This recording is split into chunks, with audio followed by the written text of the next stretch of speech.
A year ago, the Bourne Braves were seeking their first Cape Cod League championship since 2009. However, the season was filled with many ups and downs. Another day, another Braves loss. Bourne falls 5-1 to Hyannis to drop to 5-7-3 on the season. Pop-up, shallow center field, going out back, coming in Rockefort, in the alley, it's Carson Rockefort, who's there to make the catch.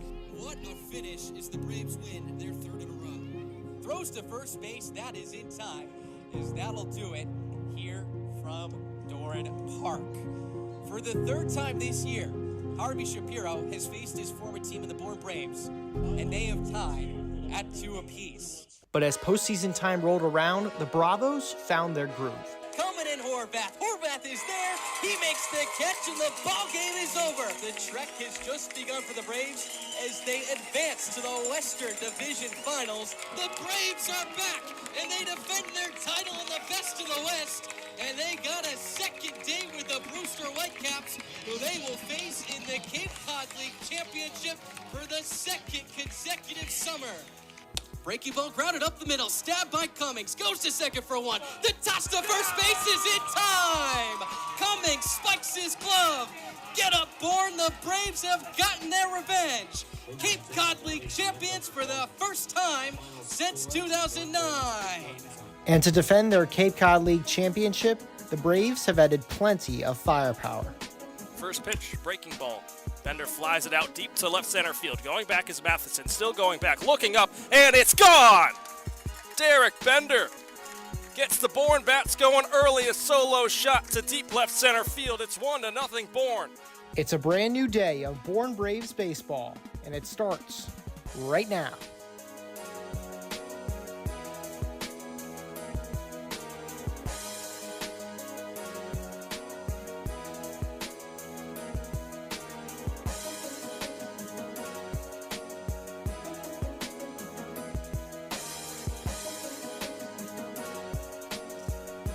Welcome to McKeon Park. It's time for Saturday Night Baseball on the Cape, and for the second time in the past week, the Bourne Braves are on the road, taking on the Hyannis Harbor Hawks.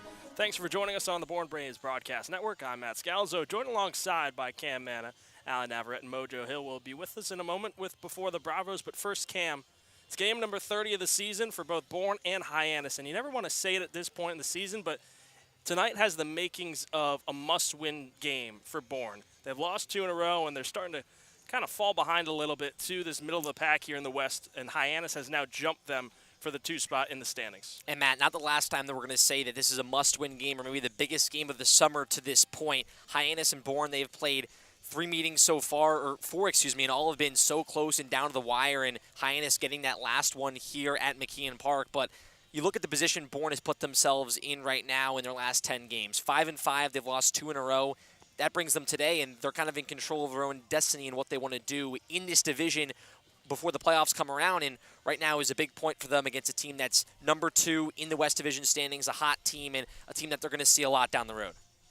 Bourne right now sits 6 games back of first place in Katuitt, but only a game back of Hyannis in second. And you touched on the last meeting between these two was at this park, and Bourne had a 4-0 lead heading into the 6th, and then a 6th spot put up by the Harbor Hawks. That was the difference maker in that last meeting. How does Bourne bounce back, and what do they need to improve on, especially after last night where they left so many runners on base against Orleans? Well, starting with the pitching, and I think we've seen the bullpen become a lot of a better bright spot for Bourne. We saw Taubensee last night come in and do a really good job after the start from Gabe Driscoll. We didn't see that the last time against Hyannis after Tristan Smith put a good outing together for the Bravos. We saw that Sullivan and McShane struggled a little bit in that one, but that's the pitching side of things. If the bullpen could come in and do a good job for Ryan Fisher, that's kind of been the bread and butter for Bourne, especially the way that Fisher has been pitching in his last outing, going 6 innings and no runs. But the bats for Bourne got to come alive today, and the heart of the order back together here. Bender having that night off last night, and Bourne has not lost 3 in a row since the first week of the season, so we've seen them to be able to adapt in their last few games getting to this point. So I think the bats come alive here tonight. The lineup set up well once again. Your top of the order hitting hot, and look to see Derek Bender get back on his horse here tonight. Well, Cam and I will be on the call here with first pitch coming up around 6 p.m., but for now we'll hand it off to Navarrete and Mojo Hill with Before the Bravos, so over to you. Thank you, Matt. Excited to be back at Hyannis. It's only been a short time since we were here last, and obviously a crazy game a couple nights ago. Our first fog out of the 2023 season. Other teams have had more of those, but the first one between the Braves and the Harbor Hawks. You know, the Bourne had a good 4-0 lead in that one, Mojo, and then just an absolute dominant inning for the Hawks in I believe it was the top of the 6th. Yeah, they put up 6 runs and ended up winning that one. Yeah, that was just a weird game all around, you know, from hours before the game with all the rain and the start time being pushed back. And, you know, it was just a little fluky the way things happened. And it was disappointing, too, because it came right after a really slick double play. And then they just went off with 2 outs. And then they didn't even get a full chance to come back with the game being called after fog. So, yeah, just completely different today. Much better weather. And, yeah, trying to bounce back from a bit of an offensive downside last night. Yeah, a game with a lot of implications. Obviously, we're not quite at the end of the regular season yet, but it is the second half, and the West is kind of anyone's game in that 2, 3, 4 spot. Obviously, Katuitt running away in the standings with the number 1 spot. I believe they have 21 wins at this point. But, you know, Hyannis just moved up over Bourne, took the number 2 spot, Bourne at 3, and then Falmouth, one of the hottest teams in the Cape right now, is back at 500 and also looking to push into the standings. So Bourne really needing a win here, especially after losing back-to-back games in the past 2 days. Yeah, this would be such an important one to take. You know, the Harbor Hawks, who are hot, have won 3 in a row, have kind of overtaken Bourne just by a smidge in the standings. So it would be really huge for Bourne to not only get back on the right track, but leapfrog back ahead of Hyannis in the standings for second place. Moving into today's contest, we'll see Ryan Fisher on the mound. His last start was absolutely phenomenal. Yeah, he was great in his return back from, you know, after figuring out where he was going to go to school. I think the biggest thing for him was his slider, which he was just locating it so well. And even though his fastball wasn't much more than high 80s, early on it was low 90s, and then kind of faded into the high 80s as the start went on. And I almost thought it was a changeup at first, but I asked him, like, were you throwing a changeup today? He's like, nope, just fastball slider. So pretty simple combo.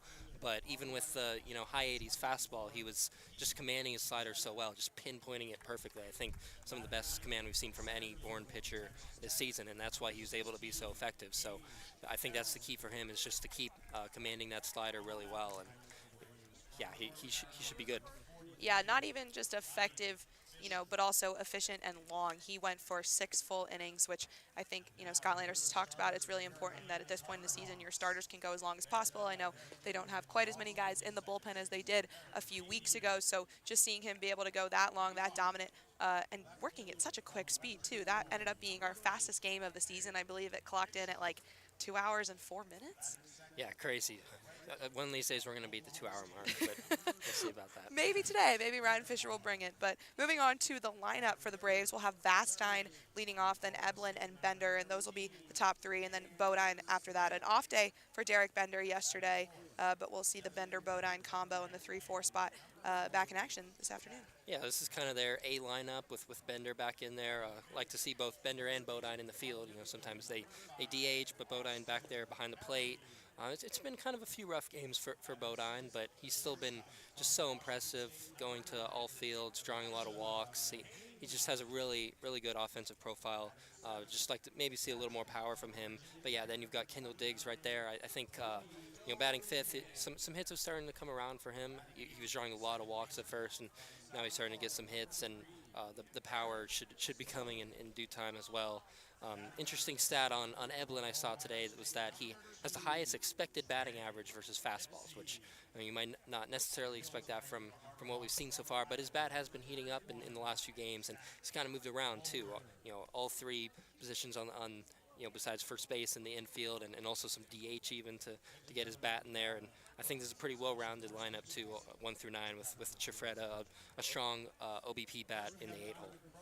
Yeah, you mentioned, the walks, and this team has not struggled to get on base, even in the losses. It's just been the bats that have gone a bit cold in the last 2 games. Obviously, last night we talked about it on pregame Tomahawk Talk. I'm sure Matt and Cam mentioned it in their open. Bravos left 11 runners stranded. It was very reminiscent of the early season struggles, and so I think today you want to see guys getting on base, but then that ability to convert and make things happen on offense, because these Hawks are hot, obviously. As you mentioned, they put up 15 runs against Chatham last night. Yeah, definitely. I mean, I think there's a cynical way of looking at it, which is, oh, here we go. You know, it's back to the way we were in the first week of the season when things weren't going well. But then there's the optimistic way of looking at it, which is, hey, they were getting guys on base, which is a lot better than not getting guys on base. You know, I'd rather see a loss where you're at least giving yourself chances, drawing walks, getting guys on base, rather than a few other losses we've seen throughout the season where they just barely had any offense at all, almost got no hit. You'd much rather see a night like last night than the kind of game where you only have, say, 2 hits in the game. So, and yeah, like Matt was talking about earlier, Landers was not as displeased with his team last night as he was in a few prior losses, just because he liked the effort, he liked that they were giving themselves chances, just couldn't really get the timely hit. But that was yesterday, and today is a brand new day. Exactly. A brand new day, a brand new opportunity for the Bravos. They'll take on the Hawks. First pitch at 6. We'll take a quick step aside.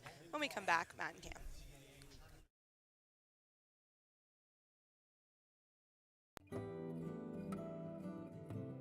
Commercial Electric Solutions, Cape Cod's most valued and professional electric subcontractor who has been providing exceptional services to both commercial and residential customers for over 10 years. Do you have an electric problem? CES has the solution.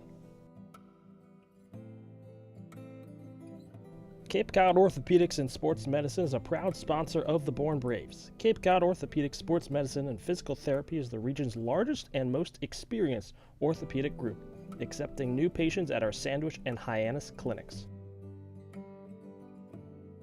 Convention Data Services, or CDS, is a technology company based in Bourne and a proud supporter of Cape Cod baseball. Since 1986, CDS has been delivering customized solutions to the global trade show industry.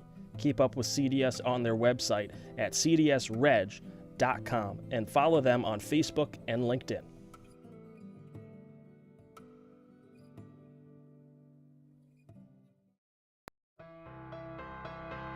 The Bourne Braves organization is looking for families willing to host 1 or 2 players for the Cape League season. It generally runs from the first week in June to early August, and the bond between many host families and their players extend beyond the summer and form lifelong friendships. If you're interested in learning more about this opportunity, visit bournebraves.org. Braves fans living on the Cape far from Doran Park? Too far of a drive to make the trip west on any given night? Well, don't worry, because the Braves are coming to you. The Bravos' full slate of games includes trips to all East destinations, including Orleans, Chatham, Brewster, Harwich, and Yarmouth, as well as West Division road trips to Cotuit, Hyannis, down south to Falmouth, and off Cape to Wareham. So wherever you are located on Cape Cod, the Braves will be in your area and are a can't-miss family fun activity. To see the Bravos' full schedule, head over to our website, bournebraves.org, and come join the fun.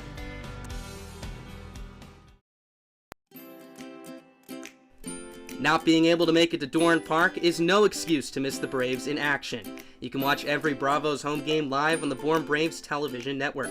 From stellar pitching performances, dazzling defensive plays, and big-time power displays, you can catch it all from the comfort of your home. It's your favorite Cape League team live on your screen. Just head to the Bourne Braves YouTube and join the fun. You can catch the Bourne Braves all summer long at Doran Park. With more than 20 home games this season, Braves baseball is just a short drive away, whether you're on or off the Cape. With free admission to every Cape Cod League game, nights at Doran Park provide family fun for everyone. First pitch for all Braves home games is at 6, and you can check out the Bravos' full schedule over at our website, bournebraves.org. bournebraves.org, the official website of the Bourne Braves, is your one-stop shop for everything Bravos. From directions to the ballpark, the full game schedule, team information, game recaps, roster news, and more. bournebraves.org is the place to go for information on your favorite team on the Cape. This is Bourne Braves Baseball on the Bourne Braves Radio Network. You can listen to all 22 Braves regular season contests away from Doran Park here on our YouTube live stream. Can't make it to Chatham? Too worn out for Wareham? Too busy for Brewster? Not to worry. Just search the Bourne Braves on YouTube, sit back, relax, and enjoy a summer night listening to your favorite team on the Cape.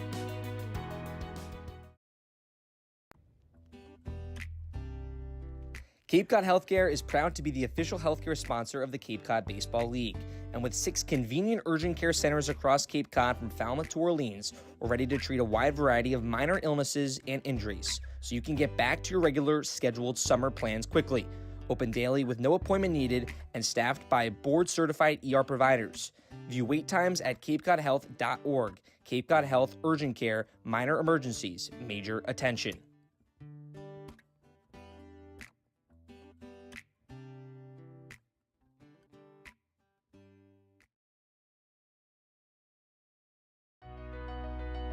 BourneBraves.org, the official website of the Bourne Braves, is your one-stop shop for everything Bravos.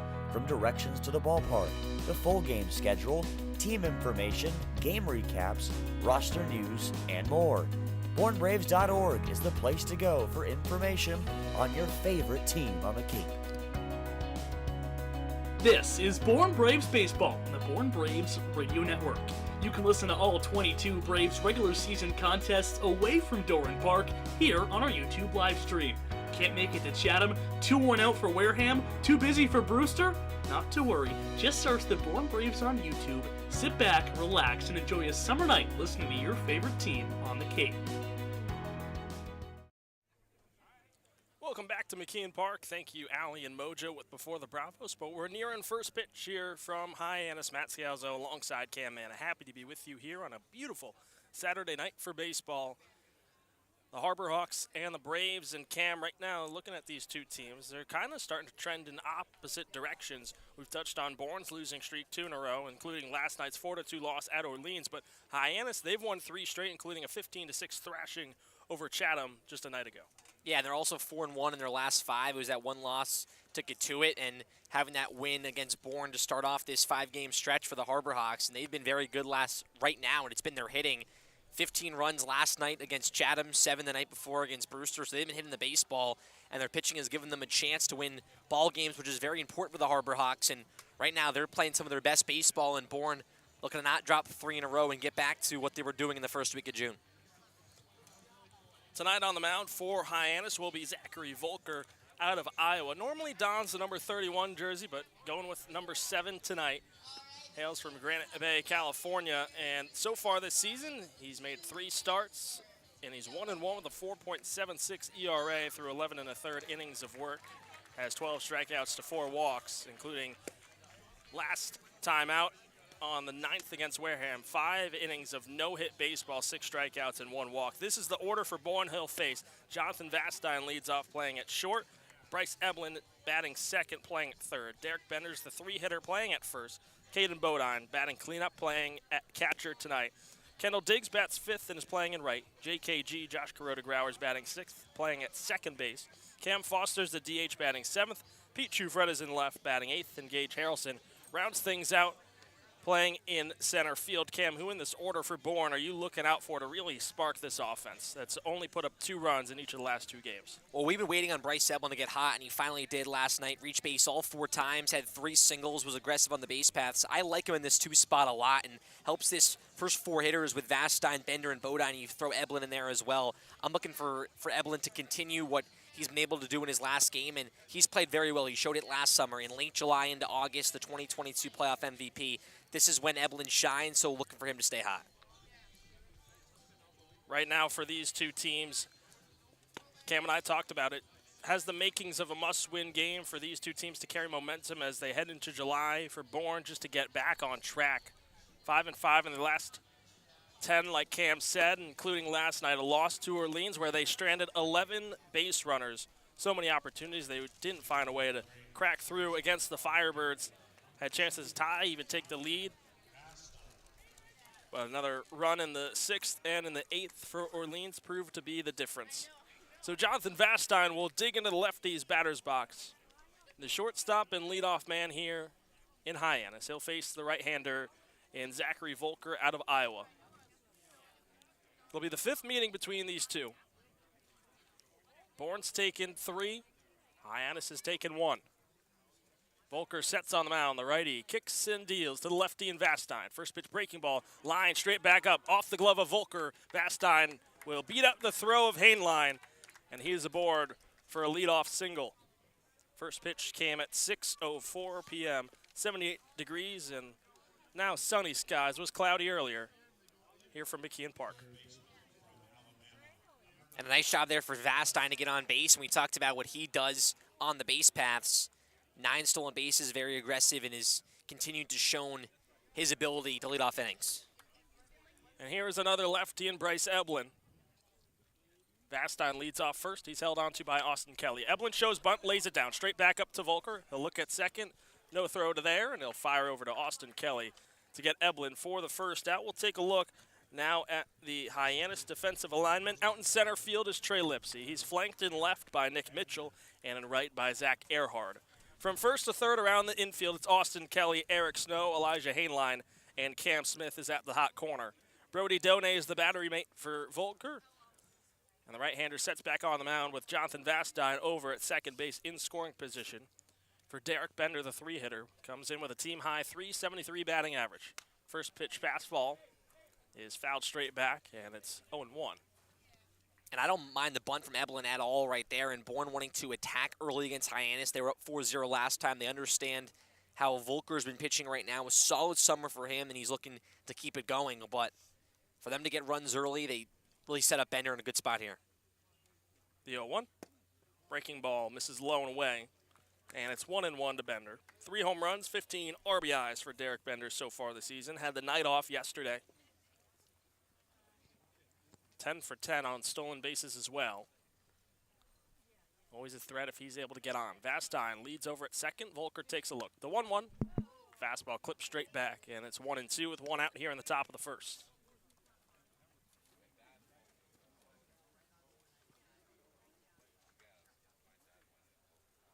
On deck is Caden Bodine. Middle infield pinching in, the second baseman in Snow, even with the second base bag pinching behind to hold Vastine close. The 1-2. Fastball elevated. Bender lays off, and it's 2-2.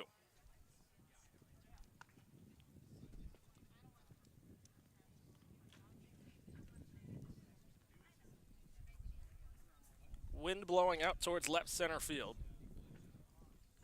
Volker sets on the mound, the 2-2. Breaking ball, this one sits outside. And the count runs full to Derek Bender with 1 out in the top of the first. Vastine at second, he led off the game with a single that bounced off the glove of Volker on the mound. Eblin advanced him a 90 feet with a bunt back to Volker. Vastine dancing around at second, the payoff pitch home. Fastball, cut on and missed. Bender down on strikes. Volker's first strikeout of the night, and there's 2 gone here in the top of the first. Those last 4 pitches from Volker there, he was just trying to get Bender to chase, and he threw 2 of those balls that off speed. He missed on the fastball up 3 pitches before that swing and a miss, and just continued to bait Bender with that fastball, the pitch that he's looking for, and Derek Bender went up for that high cheese, couldn't connect. The switch-hitting catcher, Caden Bodine, now digs into the lefty's batter's box against the right-hander and Volker working from the stretch. The first pitch to Bodine. Off speed, drops into the bottom part of the zone, and it's 0-1.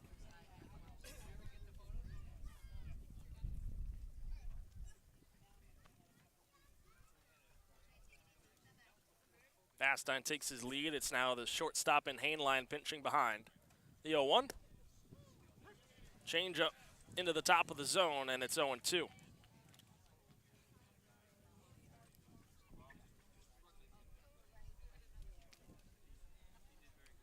No 2 count to Caden Bodine. Volker looking to work around the leadoff single from Vastine. Takes a peek over at the shortstop at second. Comes set, the 0-2. Fastball is upstairs, and it's 1-2 to Bodine. Smart there for Bodine, and you know that Volker here is going to go back to something a little bit outside the zone, painted, and trying to get Bodine to chase. He's did the same to the hot hitter and Bender as well. The 1-2. Breaking ball. Bodine turns on it, rips it foul down the right field line, and we'll go again on another 1-2.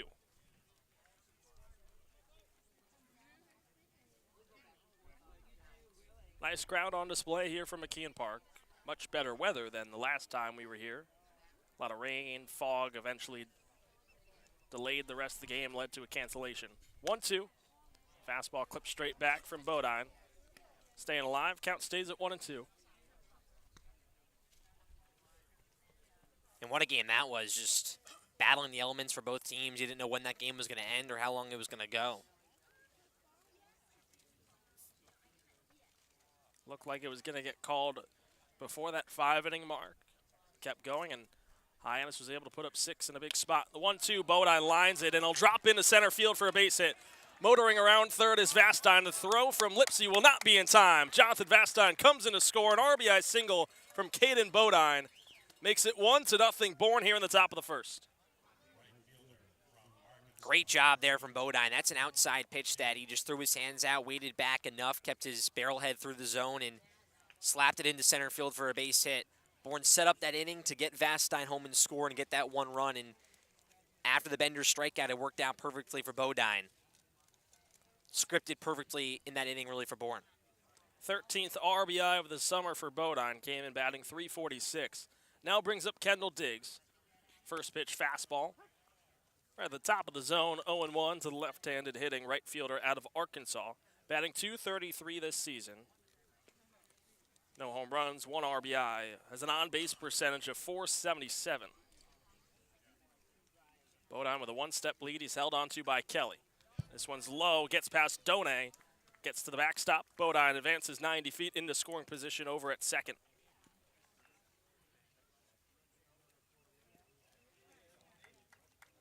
And now Bourne here, a likely chance to get more. And another chance for Bourne to kind of respond to their issue yesterday, runners in scoring position. Diggs the guy who's had 2 hits in his last 2 games. The 1-1. Fastball, swing and a miss from Diggs. Couldn't catch up. It's 1-2.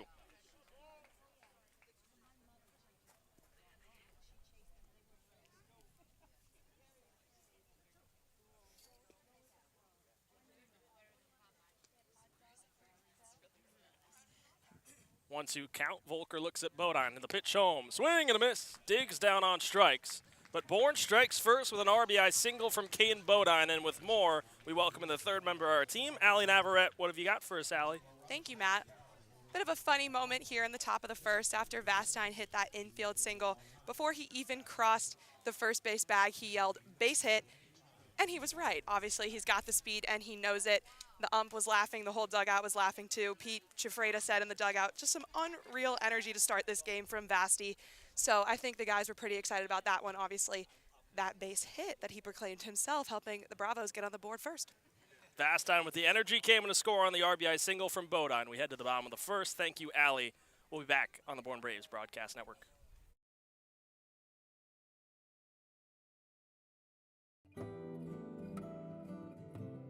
Commercial Electric Solutions, Cape Cod's most valued and professional electric subcontractor who has been providing exceptional services to both commercial and residential customers for over 10 years. Do you have an electric problem? CES has the solution. Cape Cod Orthopedics and Sports Medicine is a proud sponsor of the Bourne Braves. Cape Cod Orthopedic Sports Medicine and Physical Therapy is the region's largest and most experienced orthopedic group, accepting new patients at our Sandwich and Hyannis clinics. Convention Data Services, or CDS, is a technology company based in Bourne and a proud supporter of Cape Cod baseball. Since 1986, CDS has been delivering customized solutions to the global trade show industry. Keep up with CDS on their website at cdsreg.com and follow them on Facebook and LinkedIn.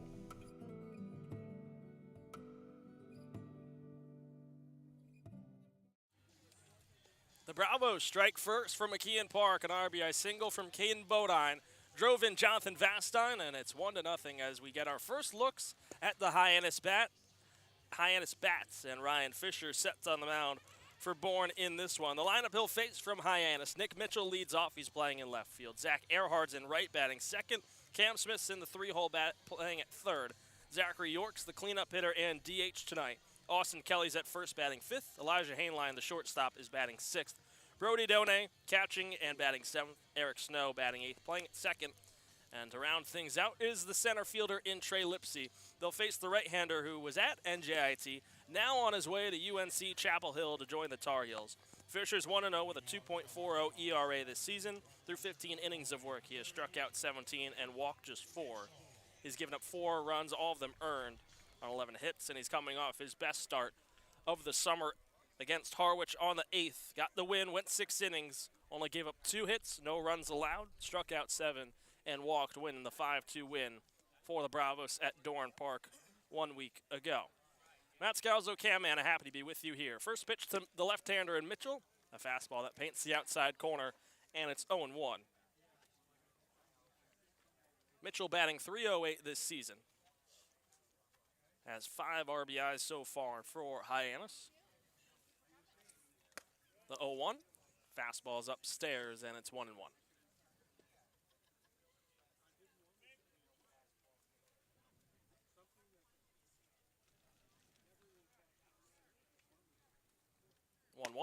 Another fastball. This one finds the inside corner, and it's 1-2. For Fisher, he had all 3 pitches working against the Mariners. Fastball, slider, changeup for him. So far, all fastballs. The 1-2. It's another fastball, and it's clipped straight back. We'll go again on another 1-2.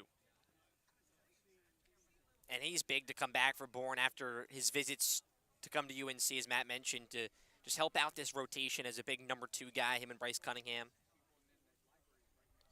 1-2. Mitchell skies this one in the air. Straight away center field. Harrelson moving back. Now charges in underneath, and he'll make the catch for the first out. Now we'll take our first look at the Bourne defensive alignment.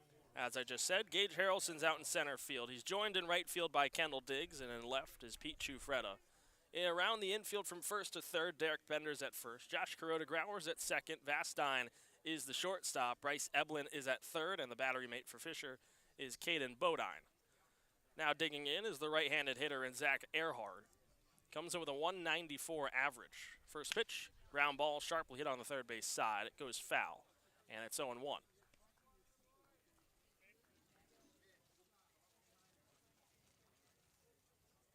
Bourne with a 1-0 lead. Bodine, the RBI single, drove in Vastine. Pair of hits in the top of the first inning for the Bravos.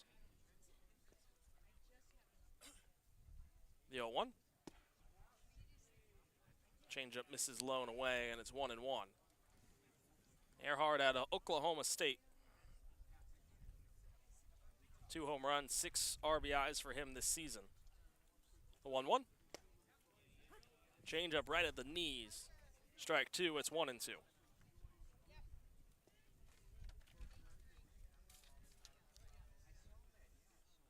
Got some flyers that are blustering all around us. 1-2. Ground ball, left side of the infield. High hopper. Eblin fields on a hop. Throws on the run to first. Stretch from Bender. It's in time for the second out. Able to get up the speedy Earhart. There's 2 away in the bottom of the first. Nice play there for Eblin at third base, reading that hop and being able to use his athleticism to throw on the run. Nice stretches from Bender as well, as Matt mentioned. And a nice start here for Ryan Fisher. Now digging in is Cam Smith. Probably one of the more dangerous hitters, if not the most dangerous hitter in the Hyannis order. Stands in the righty's batter's box. First pitch swing, and he fouls it straight back.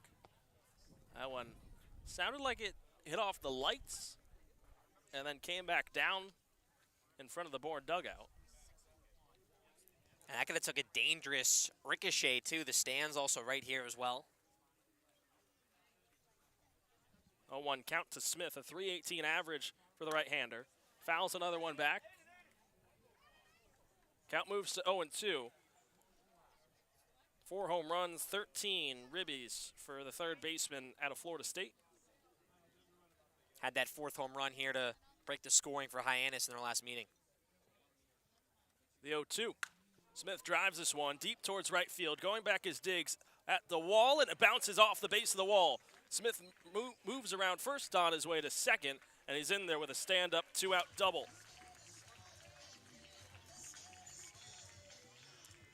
.97 miles per hour off the bat of Smith, driving it the other way, and it one-hops into the wall down right field.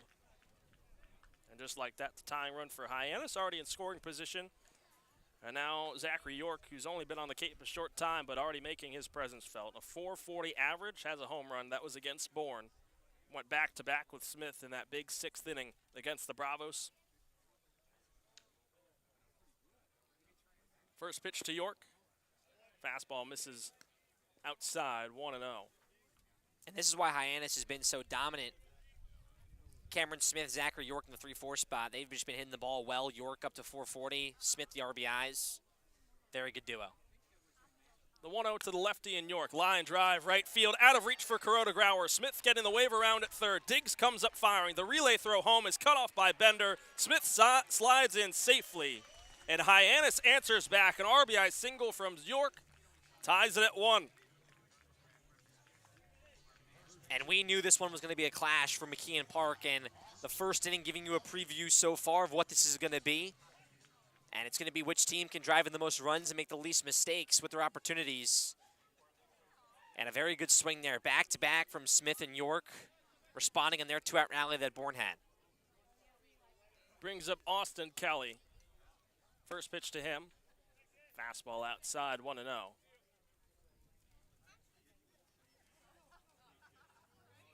Kelly batting .255, has 12 RBIs so far this season, no home runs.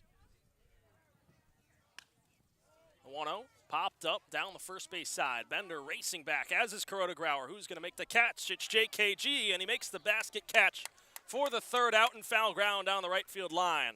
But Hyannis answers. The RBI single from Zachary York ties it at 1 as we head into the second here on the Bourne Braves Broadcast Network.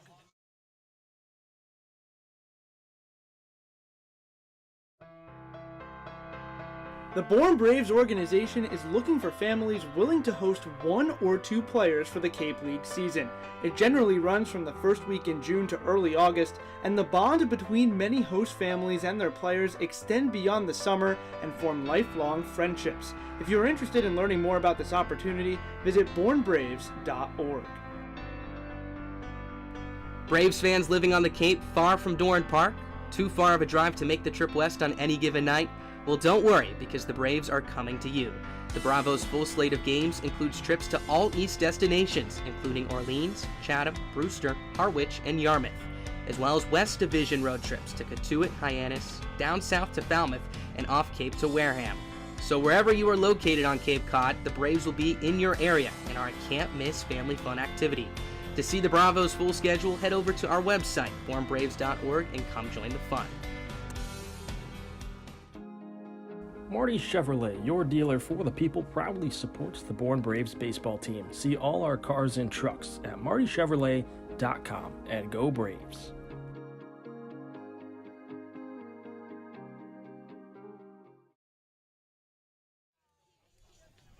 Back at McKeon Park, it's a 1-1 ball game through 1 inning here. Bourne struck first, RBI single from Caden Bodine, drove in Jonathan Vastine, but the Harbor Hawks had an answer with 2 outs. Cam Smith doubled, and then Zachary York picked up his 7th RBI of the summer with a single to right field.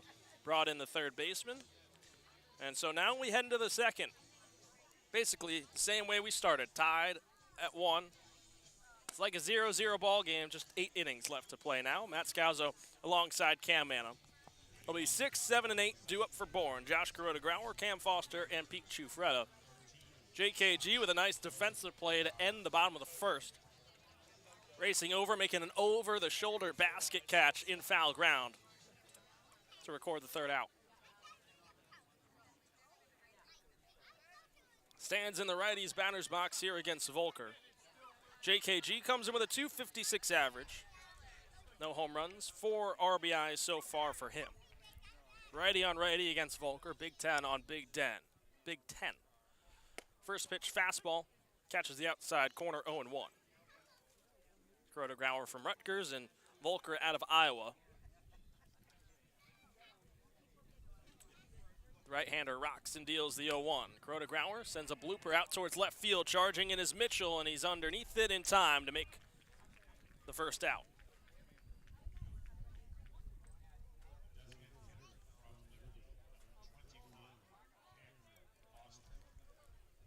Brings up the DH and Cam Foster. .281 average for him out of Liberty. No home runs, 9 RBIs so far this season for the tall right-handed hitter. Stands at 6'4". He's got a bit of a different look today. First pitch from Volker is a breaking ball. Drops into the top of the zone, and it's 0-1. We've seen Hugh Pinkney, Bryce Eblin rock the yellow wrist tape. It's worked for both of them, especially for Hugh as of late, and now Cam joining the train. He's got both of his wrists taped with the yellow tape. 0-1, ground ball right side or left side of the infield. Excuse me, it's Skitter's foul of the line, and it's 0-2. But Cam's been pretty hot though, batting .281 and continuing to hit well with his opportunities in his last few games. Had a single in his last appearance against Falmouth.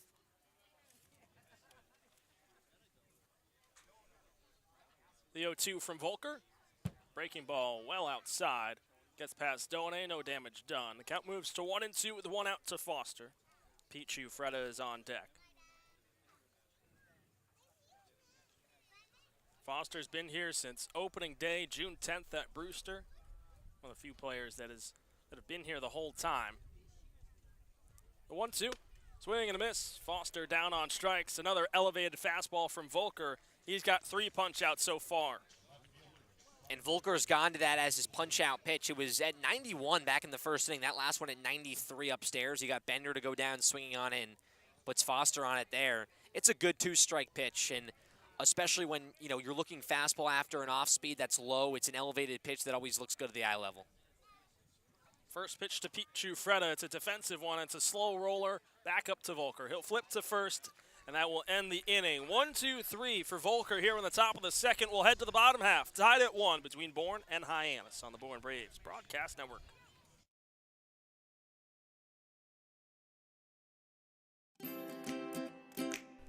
Not being able to make it to Doran Park is no excuse to miss the Braves in action. You can watch every Bravos home game live on the Bourne Braves television network. From stellar pitching performances, dazzling defensive plays, and big-time power displays, you can catch it all from the comfort of your home. It's your favorite Cape League team live on your screen. Just head to the Bourne Braves YouTube and join the fun. You can catch the Bourne Braves all summer long at Doran Park. With more than 20 home games this season, Braves baseball is just a short drive away, whether you're on or off the Cape. With free admission to every Cape Cod League game, nights at Doran Park provide family fun for everyone. First pitch for all Braves home games is at 6, and you can check out the Bravos' full schedule over at our website, bournebraves.org. Marty Chevrolet, your dealer for the people, proudly supports the Bourne Braves baseball team. See all our cars and trucks at martychevrolet.com, and go Braves.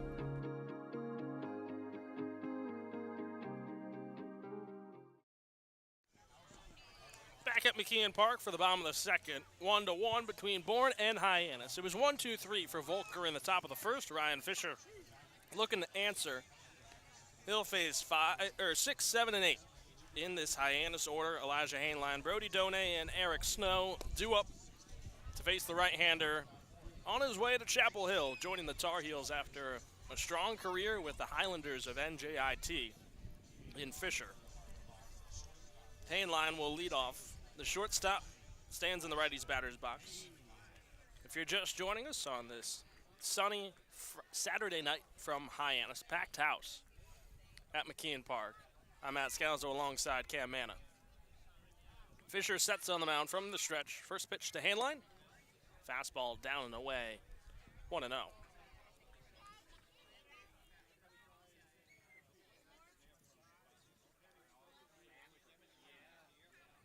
1-0. Fastball skied out towards shallow right field. Moving back is Krodegrauer. In shallow right, he'll make the catch for the first out here in the bottom of the second.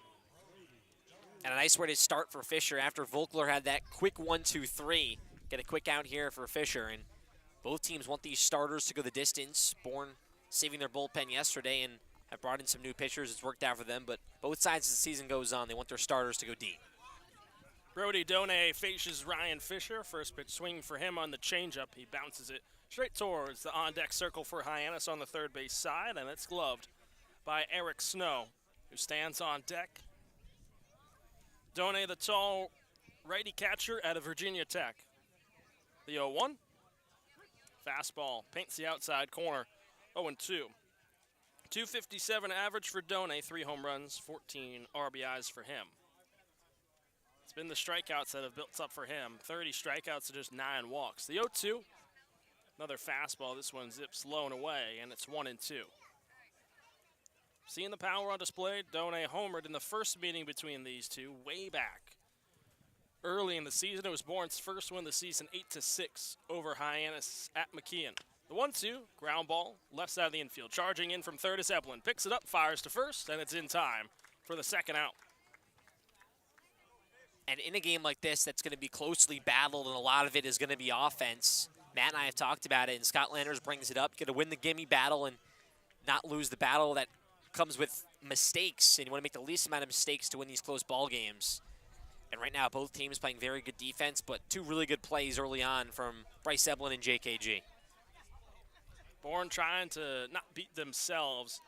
And Scott Landers, well, first pitch here from Fisher misses inside to Snow on the changeup. Last night he said, following the loss to Orleans, they beat us tonight. We didn't beat ourselves, and that's the biggest thing for a coach in any sport is if you beat yourself, then you're a little upset after a game, but he was happy with his team's effort as the 1-0 is bounced off of home plate foul from Snow, and it's 1-1.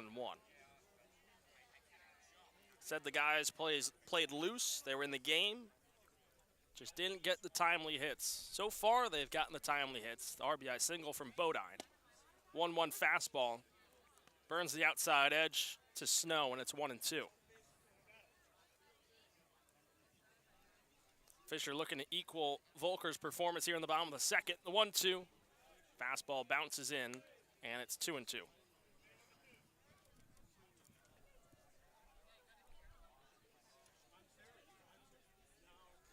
Middle infield have their heels on the outfield grass. The 2-2. Snow flies this one out. Straightaway center field. Harrelson ranging back towards the warning track in the shadow of the wall, and he'll make the catch for the third out. 1-2-3 for Fisher. He equals Volker's performance in the top of the second as we'll head to the third. Knotted at ones as we head at McKeon Park here on the Bourne Braves Broadcast Network.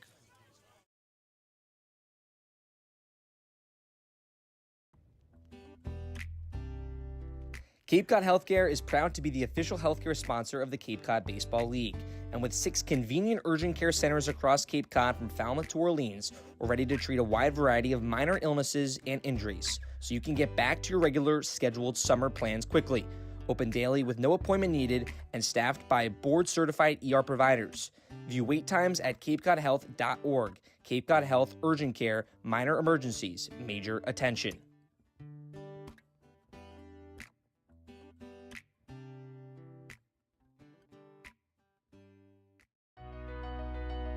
BourneBraves.org, the official website of the Bourne Braves, is your one-stop shop for everything Bravos.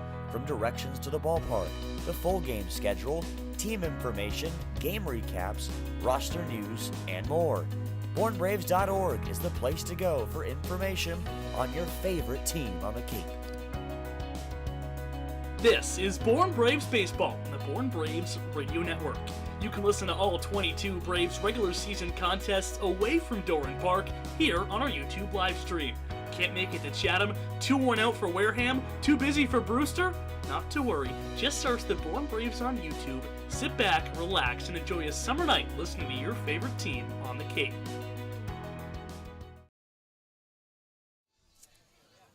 Back at McKeon Park for the top of the third, Matt Scalzo alongside Cam Manna. 1-1 the score between Bourne and Hyannis. Game number 30 of the Cape League season, and just a game separating these two teams for second and third in the West Division. Katuitt running away with the top spot. Bourne 6 games back, Hyannis 5 games back of the Cats for the top spot in the West. Bourne looking to snap the skin, Hyannis looking to stay hot.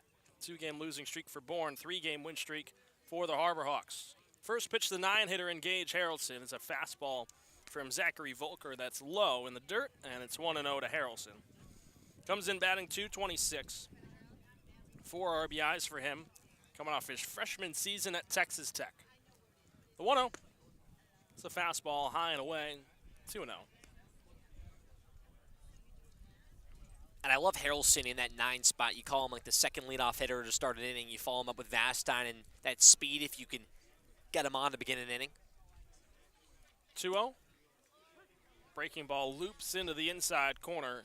Harrelson disagrees with the call, but it's a called strike by the home plate umpire and Matt Kane. He's joined by Joe Gravina at first and Jeff Mertzels at third. The 2-1, fastball outside, and it's 3-1 to Harrelson to begin the top of the third. As Cam said, Vastine follows behind, and then Bryce Eblin. Next two up on the top of the order for Bourne. The 3-1. Breaking ball, it misses upstairs. And it's a leadoff walk for Gage Harrelson here in the top of the third. And the third inning now working in Bourne's favor. You put Harrelson on with speed. You follow him up with the top of the order, guys that are hitting the baseball very well right now. And now it comes down to what Landers and Topoleski want to do here. And with Harrelson on first base, we've seen the aggression work for Bourne. We also saw it last night not work in their favor. Harrelson's 5 for 7 with stolen bases this season. He's held onto by Kelly at first. First pitch to Vastine is a fastball. It misses above the letters, and it's 1-0. Vastine singled and scored in the first. Soft hit line drive that deflected off the glove of Volker, and he was able to reach base. Smith, the third baseman, creeped up on the infield grass expecting a bunt. The 1-0 to Vastine is a looping breaking ball that misses low and outside, and it's 2-0 to the shortstop, Adam Vanderbilt. Slight shift on as the second baseman in Snow is splitting the difference between first and third, and then the shortstop, Hainline, shaded towards second play and up the middle. 2-0. Fastball is outside, and now it's 3-0.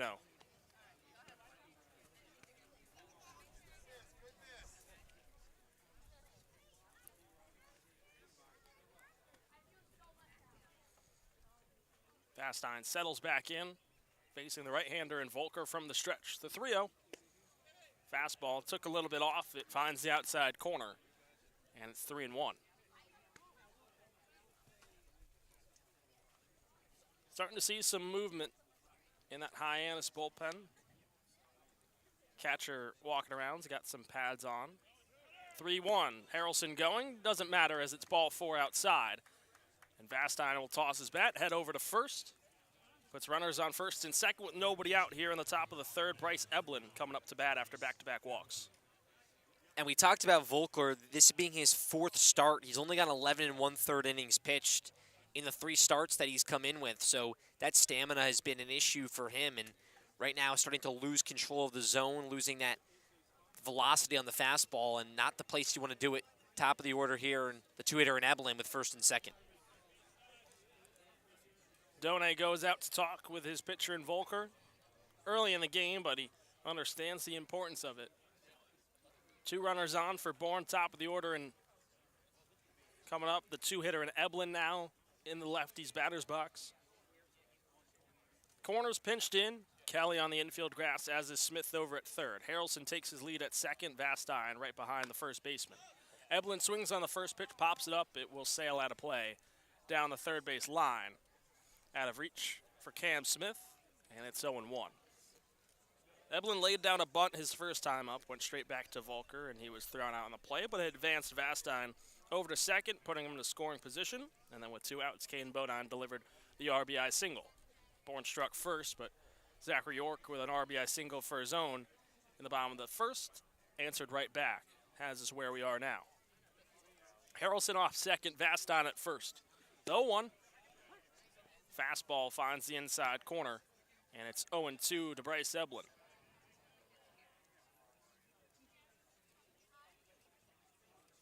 Same shift on for Eblin as it was for Vastine. Snow split the difference between first and third. Hainline shaded towards the second base bag.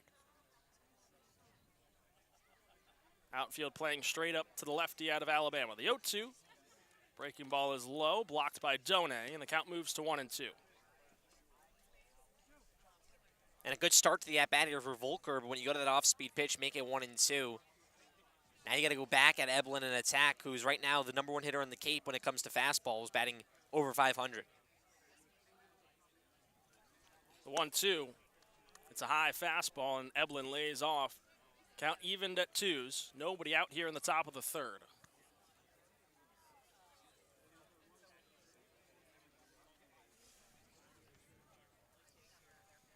Derek Bender is on deck for Bourne.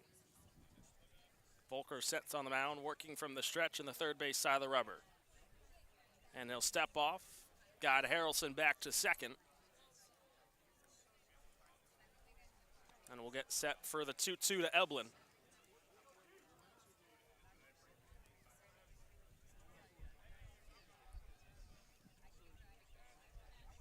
Runners take their leads. The 2-2 to Eblin. Breaking ball nubbed off the end of the bat. Volker picks it up. He looks to go to third, then to second, and will have to take the throw to first. Eblin gets out by a step, and he takes a tumble down the right field line.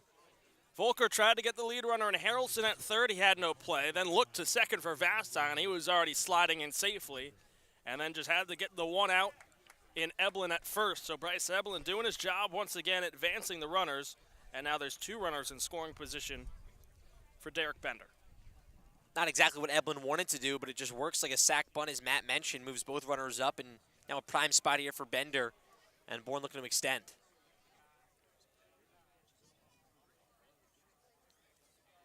Bender's 0 for 1 with a strikeout. Both runners in scoring position. First pitch is low, gets past Done. Harrelson takes a peek down third, but he'll backpedal to the bag and stay put. So the count moves to 1-0. And Volker's exchange on that ground ball, it was a weird knobber right back at him. He turned to third, didn't really have the ball in his right hand, and then looked at second, and the speed from Vastine, he was there. Could have been costly. It was a low throw as well to first. It was a nice pick from Kelly to keep it in front of him. They got by him. Harrelson's definitely scoring. Vastine would have been 90 feet away. The 1-0. It's a high fastball. Bender leans out of the way. Buzzes the tower for him, and it's 2-0.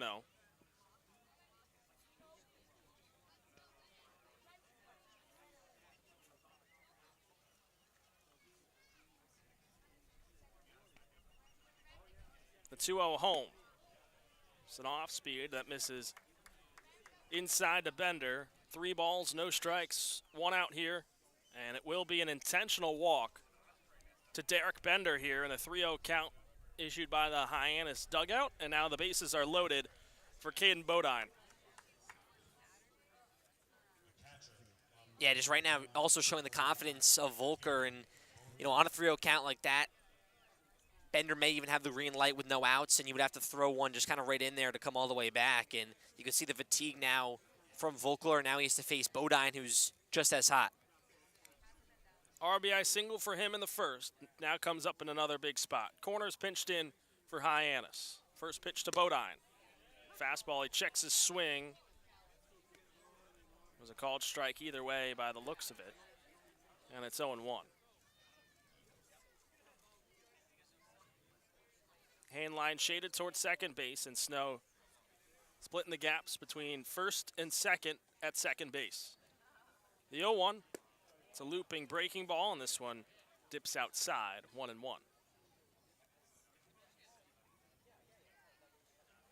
Outfield playing straight up. Lipsy camped out in straightaway center field. Volker from the stretch, Harrelson at third, Vastine at second, and Bender's at first. The 1-1, fastball clips straight back. Count moves to 1-2 to Bodine.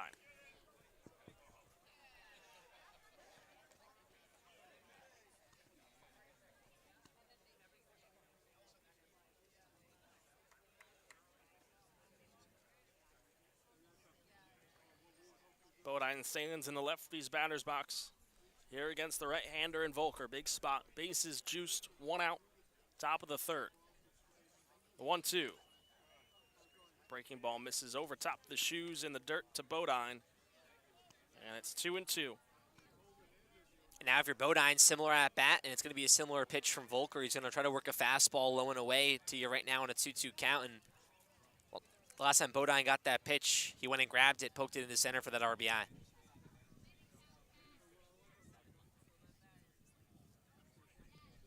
The 1-2, fastball, high and inside, and it misses to Bodine. Count runs full, 1 out.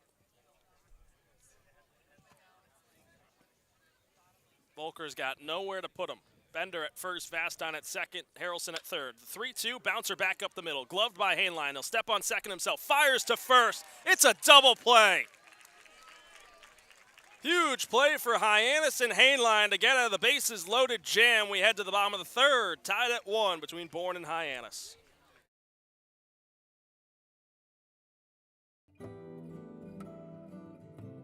Commercial Electric Solutions, Cape Cod's most valued and professional electric subcontractor who has been providing exceptional services to both commercial and residential customers for over 10 years.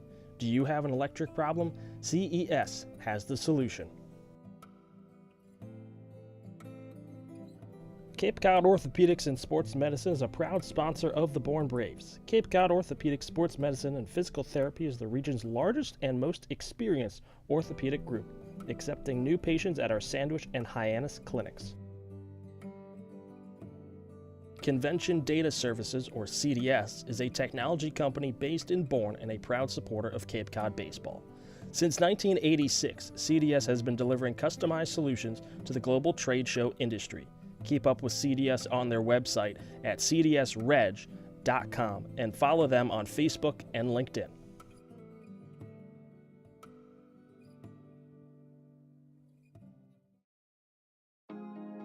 Marty Chevrolet, your dealer for the people, proudly supports the Bourne Braves baseball team. See all our cars and trucks at martychevrolet.com and go Braves.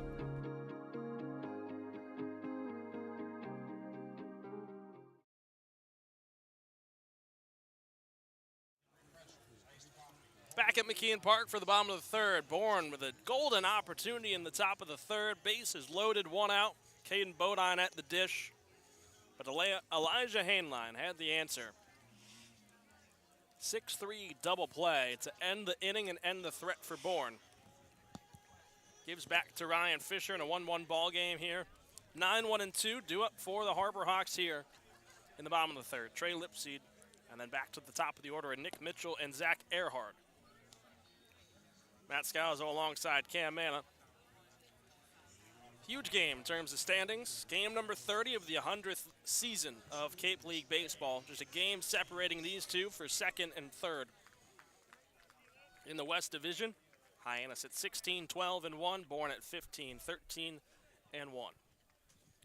Fifth regular season meeting between the two. Bourne took the first 3, but Hyannis has had the last laugh, a 6-4 win back here on the 10th of July. First pitch to Lipsy's popped up out of play down the third base side, and it's 0-1. Last meeting between these two just went 7 innings. It was fogged out. The big 6 spot in the bottom of the 6th by Hyannis, highlighted by 3 home runs, was the difference. 0-1, line drive, back up the middle and into center field for the center fielder in Lipsy. And he begins the bottom of the third with a single. Third hit now for Hyannis, first since that first inning for them. And a hard hit ball there for Lipsy. Very similar to the order that they have with Harrelson and Bourne. That second leadoff guy starting off an inning, and Harrelson got on, Bourne couldn't convert. Now you look for Hyannis. Can they take their opportunity and seize it? Lipsy's got some speed on him. He's 4 for 7 with stolen bases so far this season. He's held on to by Bender at first. Showing bunt is Mitchell. He grounds it back up the middle. Bobbled by Fisher. He can't pick it up, and able to beat it out is Nick Mitchell.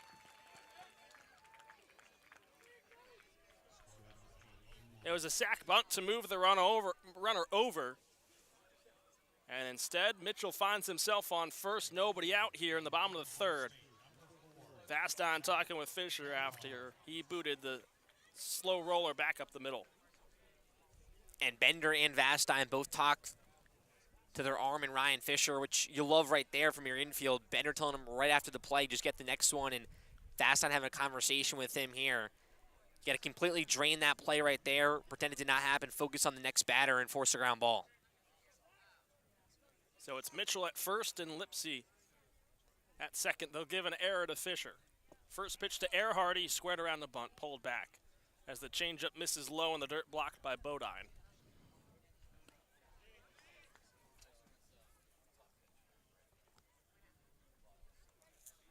So Bourne got their first 2 base runners on in the top of the third. Now Hyannis has equaled it in the bottom half. Bender creeped up on the infield grass at first. Eblin has his feet as well. Earhart lays the bunt down the third base side. Eblin charging, fires to first. Corona Grauer covering, It's in time for the first out. Both runners will advance another 90 feet, putting Mitchell at second and Lipsy over at third. And a great play there from Bryce Eblin, and Hyannis right now showing they want to go small ball and kind of do what Bourne did back in that first inning and bring it up to what they've done well. Cameron Smith, Zachary York, this 3-4 spot, put both your guys in scoring position and let them rake. But a great play there from Eblin and great cover from JKG going to the bag at first. Now the ever-dangerous Cam Smith digs in, doubled and scored back in the first. Comes in with 2 runners on. First pitch grounded back up the middle, snared by Fisher. Has Lipsy in a rundown. He'll flip to Eblin. Now they're charging it back home. Bodine picks it up, and Lipsy's tagged out going home. Huge defensive play by Ryan Fisher. Flashing the leather and gets the lead runner and Lipsy out. And he's 1 out away from getting out of the jam. Mitchell advanced over to third, and standing on first on the fielder's choice is Cam Smith. And that's how you exactly bounce back if you're Ryan Fisher. A ball right back at him once again. This time he does not waste the opportunity. A great look back, and Lipsy being way too aggressive, and it could cost Hyannis here. That's great resilience from Ryan Fisher on the bump. Lipsy took an aggressive lead after the hard hit ground ball up the middle by Smith. And Fisher with the athletic play, snagged it, looked over at third, saw Lipsy caught in no man's land. And is able to get the out to keep it at 1-1. First pitch to York. It's a fastball high and away, 1-0. York, the RBI single, his first time up in the first. Drove in Smith. Tied the game at 1. That's where we stand currently. It's Smith over at first, Mitchell at third. The 1-0. York turns and pops it foul. Over top the grandstand on the third base side, it's 1-1.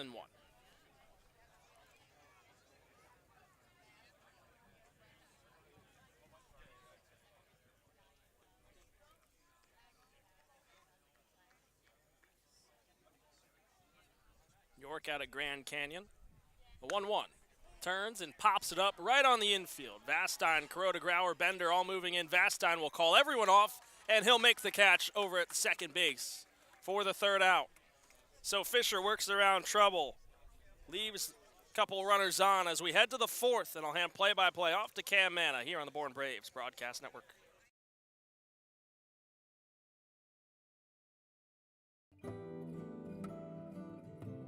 Commercial Electric Solutions, Cape Cod's most valued and professional electric subcontractor who has been providing exceptional services to both commercial and residential customers for over 10 years. Do you have an electric problem? CES has the solution. Cape Cod Orthopedics and Sports Medicine is a proud sponsor of the Bourne Braves. Cape Cod Orthopedic Sports Medicine and Physical Therapy is the region's largest and most experienced orthopedic group, accepting new patients at our Sandwich and Hyannis clinics. Convention Data Services, or CDS, is a technology company based in Bourne and a proud supporter of Cape Cod baseball. Since 1986, CDS has been delivering customized solutions to the global trade show industry. Keep up with CDS on their website at cdsreg.com and follow them on Facebook and LinkedIn.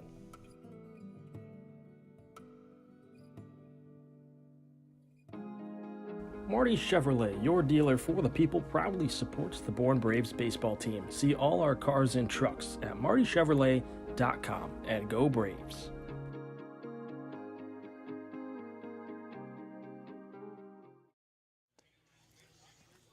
The Harbor Hawks ran 3 runners on as we get to the top of the 4th inning here from McKeon Park. We're tied at 1, the Bourne Braves and the Hyannis Harbor Hawks. We thank you for joining us once again on the Bourne Braves Broadcast Network. Alongside Matt Scalzo, I'm Cam Manna with you.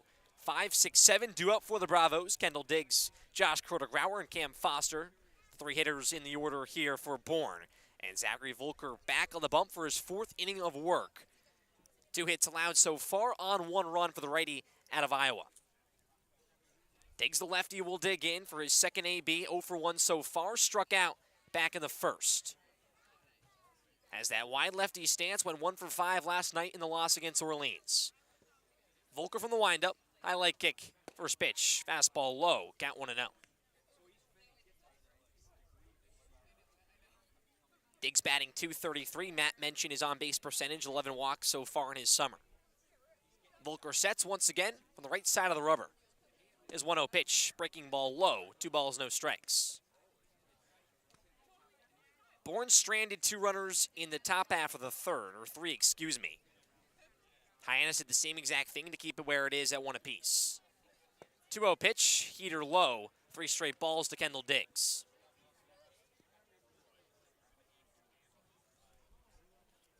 Fifth meeting between these two squads, and they've all been good so far. Bourne leads the series 3-1. Hyannis taking the last game. Here's the 3-0 pitch. Fastball down Main Street, count 3-1. Yeah, that was a gimme fastball from Volker. Diggs was taken all the way. We've seen Volker kind of struggle with command a little bit as of late. He sets, he fires a 3-1 breaking ball. This one outside corner will miss. Diggs will throw his bat first base side, jog down to first for his 12th walk of the summer, and Crota Grauer comes to the plate with a runner on. Yeah, for Diggs, we've touched on it. He just gets on base. His bat still trying to get into gear. He's slowly coming on, but he's been able to get on base consistently with walks, hit by pitches. There's a reason his on-base percentage is upwards near 500. The righty JKG digs in. First pitch popped up first base side. Going to sail out of play. Crota Grauer 0 for 1, a fly out to left field. Played left field last night. He said he's not played the outfield in a long bit of time. Back at second base here tonight for the Braves and made a stellar play back in the second inning. 0-1 pitch to him. Drives this out towards right center field and deep. Lipsy shading over towards the gap at the warning track. He'll make the catch in the shade of the wall. Diggs goes back to first, out number 1 here in the top of the 4th. A hard hit out for Crota Grauer there. Went low to get that changeup from Volker. Just wasn't able to get enough of it. And just waiting on the moment when he catches the right one. He's been close. Here's the righty Cam Foster waving a miss at the first pitch breaking ball from Volker, count 0-1. Foster also 0 for 1, struck out on a heater upstairs back in the second inning. Middle infield here, pinching of Hainline and Snow with 1 away. Volker from the stretch, slide step, 0-1 pitch, fouled straight back on the fastball, quickly 0-2.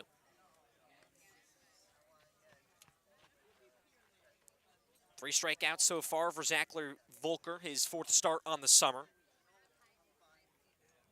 Trying to get through the 4th inning here, keep it where it is. Pick over before the 0-2. Sliding back is Diggs. Foster batting .281, 3 doubles and 9 RBIs. DHing here tonight. Glove with the belt for Volker, a long look in. Here's the 0-2 pitch. Breaking ball, swing and a miss. 4 strikeouts for Zachary Volker. The second time Foster goes down swinging.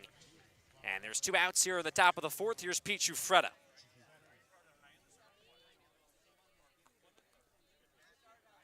Giuffreda also 0 for 1. A ground out right back at Volker in the second inning to end a 1-2-3, the only one so far for Volker. The lefty steps in the back of the box. First pitch, fastball's in there. Right at the belt, count 0-1. Diggs still off first base. He led off the inning with a walk. Giuffreda looking to keep it going here. Third baseman and Smith shading over towards the middle infield. 0-1 pitch, fastball up, count 1-1. Hainline, the shortstop, up the middle, and Snow, the second baseman, a step on the right field grass as Kelly's holding on the runner and Diggs. Left fielder and Mitchell also shading a little bit towards left center field. 1-1, looping breaking ball, gonna miss inside. 2 balls, 1 strike. Giuffreda batting .231, but has gotten on base a lot, leads the team in walks with 16, has 9 stolen bases as well. Has the bat on his shoulder, Volker set once again. 2 balls, 1 strike. Slide step, fastball, cut on and miss from Giuffreda. Count even at 2s, 2s all around. 2 balls, 2 strikes, 2 away.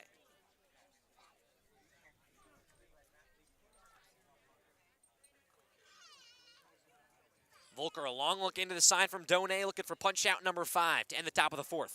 Pitch, breaking ball lined at Snow at second base. He makes the catch. robs a hit from Trufrutta to end the top of the 4th inning. No hits and no runs here in the top half. We'll head to the bottom here from McKeon Park. Bourne and Hyannis tied at 1 here on the Bourne Braves Broadcast Network. Not being able to make it to Doran Park is no excuse to miss the Braves in action. You can watch every Bravos home game live on the Bourne Braves television network. From stellar pitching performances, dazzling defensive plays, and big-time power displays, you can catch it all from the comfort of your home. It's your favorite Cape League team live on your screen. Just head to the Bourne Braves YouTube and join the fun. You can catch the Bourne Braves all summer long at Doran Park. With more than 20 home games this season, Braves baseball is just a short drive away, whether you're on or off the Cape. With free admission to every Cape Cod League game, nights at Doran Park provide family fun for everyone. First pitch for all Braves home games is at 6, and you can check out the Bravos' full schedule over at our website, bournebraves.org. This is JKG. You're listening to the Bourne Braves Broadcast Network.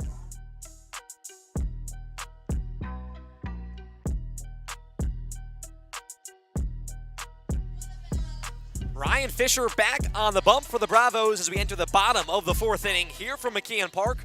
We're tied at 1 in a crucial Western Division showdown, Hyannis and Bourne. Bourne trails Hyannis in that 2nd spot by just 1 game in their 5th meeting. Get to it. The lone team in first place right now by a mile. But a big game here between two teams that looking for a win. Bourne looking to get back on track after losing 2 games in a row, and the Harbor Hawks riding high on a 3-game win streak. They'll have 5, 6, 7 in their order. Austin Kelly, Elijah Hainline, and Brody Donay, the 3 that are due up. And Fisher entering his 4th inning of work here. Got out of a huge jam in the 3rd. He made an error with 1 out in the 3rd inning on a ground ball right back at him. But later on, ground ball right back at him once again. Caught Lipsy, the runner, at 3rd in a rundown, and bounced back. That resilience, stranded runners on the base paths, 3 total for Hyannis, keeps the game where it is. First pitch to the lefty Kelly, grounder up the middle, picked up from Vastine on a hop at short, fires across the diamond. It's a strike to Derek Bender for a quick out number 1. Nice play there from Jonathan Vastine once again. An anchor at shortstop for the Bravos defense. You can always trust on him to have his best stuff going at short. And Derek Bender, another nice stretch, keeping his foot on the bag. Here's the ready shortstop, Elijah Hainline. The wide stance, back in the box. Fisher, first pitch, breaking ball bounces on the plate. Got 1-0. Fisher, one of those pitchers who's mainly a starter, has done some relief work for the Braves, but works from the stretch with nobody on. From the middle of the rubber, 1-0 pitch. Fastball just going to miss at the shins. Count 2-0. Hainline 0 for 1, popped out in the 2nd on a great play from JKG. Fisher set, highlight kick, 2-0 pitch. Fastball driven into center field. Going back on his Harrelson at the warning track. He jumps, he made the catch. Gage Harrelson read it like a book, 2 away. It's a nice play from Gage. Hard hit, line drive, back up into center field. Well hit from Hainline, and Harrelson with that speed and athleticism able to leap up, make a nice catch. 2 quick outs for Ryan Fisher, and here's the catcher, Brody Donay. The tall righty digs in. Fisher sets once again. 2 outs here in the bottom of the 4th. First pitch, chopper third base side, and this one goes right past the Hyannis dugout and towards the stands. Donay 0 for 1, a ground out in the 3rd inning. It was the 1-2-3 in the 2nd for Ryan Fisher and the Braves. Donay waves his bat, digs back in. Fisher set. 0-1 pitch, breaking ball in there, count 0-2. 3 hits for the Harbor Hawks, 2 for Bourne. Tied at 1. Fisher looking for his 2nd 1-2-3. Long look in for the sign. Fisher set. 0-2, wave and a miss. Ryan Fisher went to the heater for his first strikeout here tonight to finish off the bottom of the 4th inning. His 2nd 1-2-3, and he keeps this game tied at 1. The Bravos back with the sticks when we return in the top half of the 5th on the Bourne Braves Broadcast Network.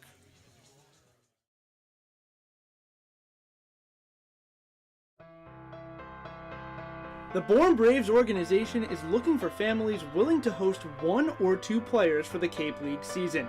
It generally runs from the first week in June to early August, and the bond between many host families and their players extend beyond the summer and form lifelong friendships. If you are interested in learning more about this opportunity, visit bornbraves.org. Braves fans living on the Cape far from Doran Park? Too far of a drive to make the trip west on any given night? Well, don't worry, because the Braves are coming to you. The Bravos' full slate of games includes trips to all East destinations, including Orleans, Chatham, Brewster, Harwich, and Yarmouth, as well as West Division road trips to Cotuit, Hyannis, down south to Falmouth, and off Cape to Wareham. So wherever you are located on Cape Cod, the Braves will be in your area and are a can't-miss family fun activity. To see the Bravos' full schedule, head over to our website, bornbraves.org, and come join the fun.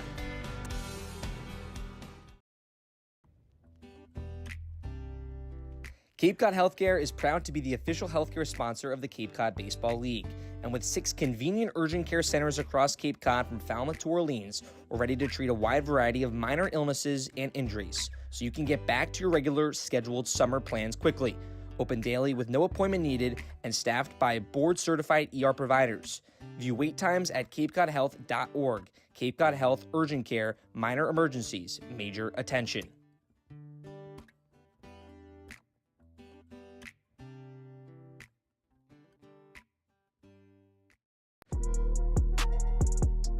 This is Jonathan Vastine, and you're listening to the Born Braves Broadcast Network.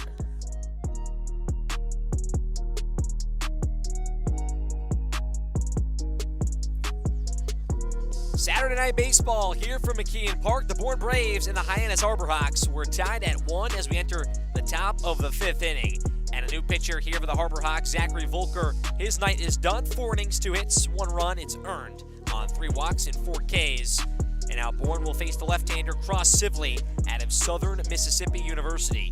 0-0 so far in his summer, 3.27 ERA. This is his 7th appearance as a save on 11 innings pitched, 11 strikeouts to 4 walks. And the first time he'll face off against Bourne. He'll face 9-1-2, Gage Harrelson, Jonathan Vastine, and Bryce Eblin due up. Sibley will work from the stretch. His front foot closed off, glove of the belt. First pitch, breaking ball outside, count 1-0. Sibley's last appearance was against Brewster in the 7-3 win. He went 2 innings, 1 hit, got the save, had 2 strikeouts. He sets once again, fires, 1-0 pitch, fastball clip in the inner half, count 1-1. Harrelson led off the 3rd inning with a walk. He was stranded at 3rd when Bourne stranded 3. The narrow lefty stance, he's back in the box, Sibley set.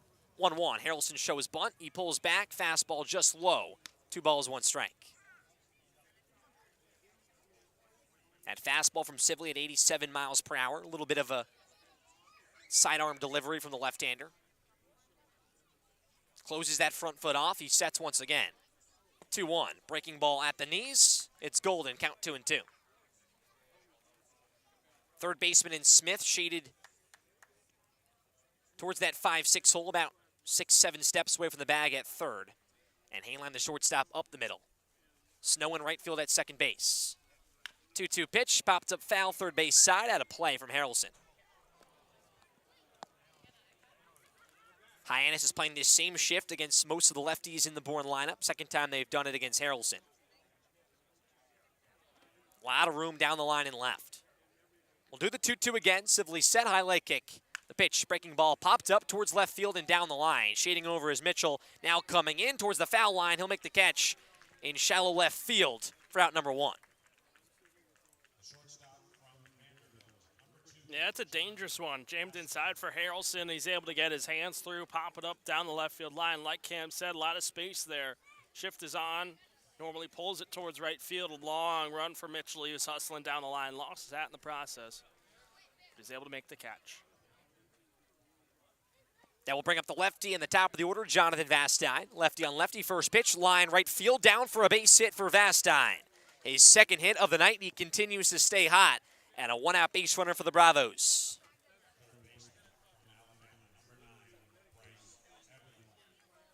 That's exactly what you want if you're Bourne here. Situational change for Hyannis. A lot of lefties in this Bourne order with Harrelson, Vastine, Eblin, Diggs, and Chufretta. Trying to keep them out of sorts. And now Eblin digs in. Picked over before the first pitch to Eblin. Sliding back is Vastine. Eblin a sack bunt in the first inning. You'd almost rule his second at-bat as a sack bunt. It was a swinging bunt right back at the pitcher in Volker, and both runners advanced to second and third. Same defensive shift on here to the lefty. From the slide step and the stretch, first pitch fastball is up. Count 1-0 to Eblin. Eblin went 3 for 3 last night, reached base 4 times, 3 singles and a walk. Snow, the second baseman, now off the outfield grass. He's pinched up the middle with the shortstop and hanging line for the double play. Sively set, 1-0 pitch, popped up foul behind home plate. Count 1-1. Caden Bodine, the switch hitter, has batted left so far against Volker. He'll bat right if he faces Sively. Matt talked about the lefties that are due up here in the order, and that helped Sively to start, but if Eblin can get on here, you face two guys who can swing it well from the right side. Here's the 1-1 pitch, popped up third base side, high in the infield. Cameron Smith at third base comes in. He'll call everyone off right by the shortstop position. He'll make the catch for out number 2.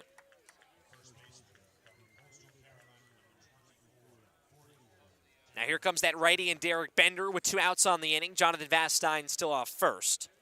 Bender 0 for 1, walked back in the third, struck out in his first AB in the first.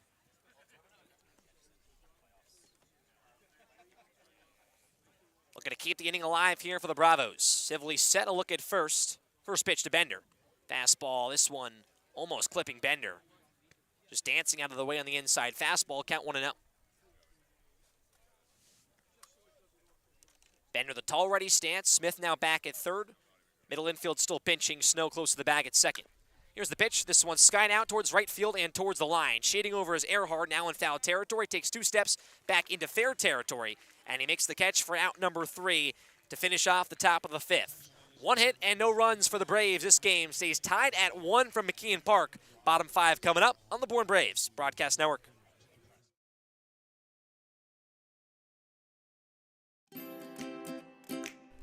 Not being able to make it to Doran Park is no excuse to miss the Braves in action. You can watch every Bravos home game live on the Bourne Braves television network.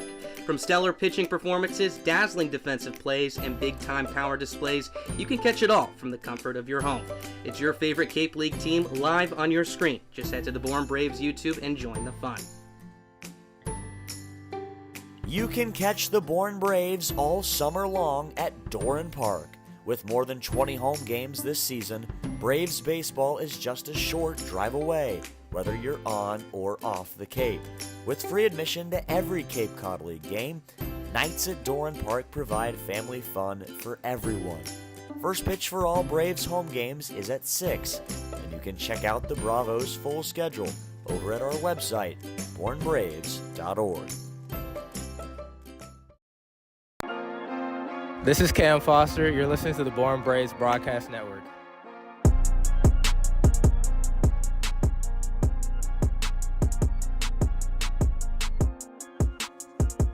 Bottom 5 for McKeon Park. Ryan Fisher back on the bump once again. We're tied at 1 between Hyannis and Bourne. Fisher will face 8-9-1. Eric Snow, Trey Lipsy, and Nick Mitchell, the 3 that are due up. So far, a back-and-forth game. Either side has stranded runners. Both have scored a run, 3 hits for either side. But the starting pitching for Ryan Fisher has, once again, been stellar for him in a back-to-back appearance. His last start went 6 innings on no runs and 2 hits against Harwich. And now so far against the Harbor Hawks, more of the same. Snow, the righty second baseman, will take his second hacks here tonight, 0 for 1 with a flyout. I mentioned both sides stranding those runners on base, and these meetings so far, the 5th between Hyannis and Bourne, they've all been close games outside of one. That was game number 2, an 11-4 win for the Bravos. But there's been a walk-off win, some close late magic from both sides. First pitch from Fisher to Snow, fastball at the knees, a called strike. The last meeting ended in 7 innings, a 6-4 win for the Harbor Hawks on a loud 6th inning here from McKeon Park for Hyannis. Fisher's 0-1, breaking ball just going to miss, low and outside. Count even at once. Snow batting .235, 1 triple, 1 home run as 14 ribbies. Fisher from the stretch, 1-1 pitch. Fastball just going to miss low, went to the shins. 2 balls, 1 strike. Only 1 strikeout for Fisher entering this 5th inning. Has forced 2 1-2-3s, the second and the 4th for him. His 2-1 pitch, fastball lined up the middle. It's a base hit for Eric Snow. A leadoff base runner for Hyannis. Exactly what they want here to lead off the bottom of the 5th. Yeah, both these teams just looking for that breakthrough hit. Gotten some leadoff guys on, haven't been able to advance them any further, but now for Hyannis, you're getting into that part of the order. Lipsy, he's 1 for 1 so far. Mitchell's put a couple of good swings on it.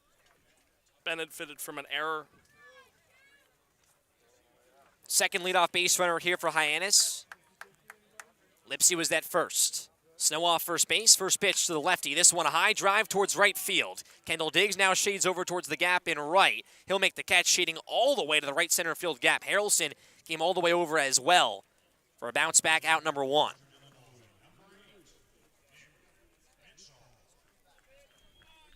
There was some wind here to start from first pitch. It's been on and off, but it's helped the hitters a little bit, blowing out towards the outfield and slicing towards the left field side. That ball started in right, tailed all the way towards the gap in right center.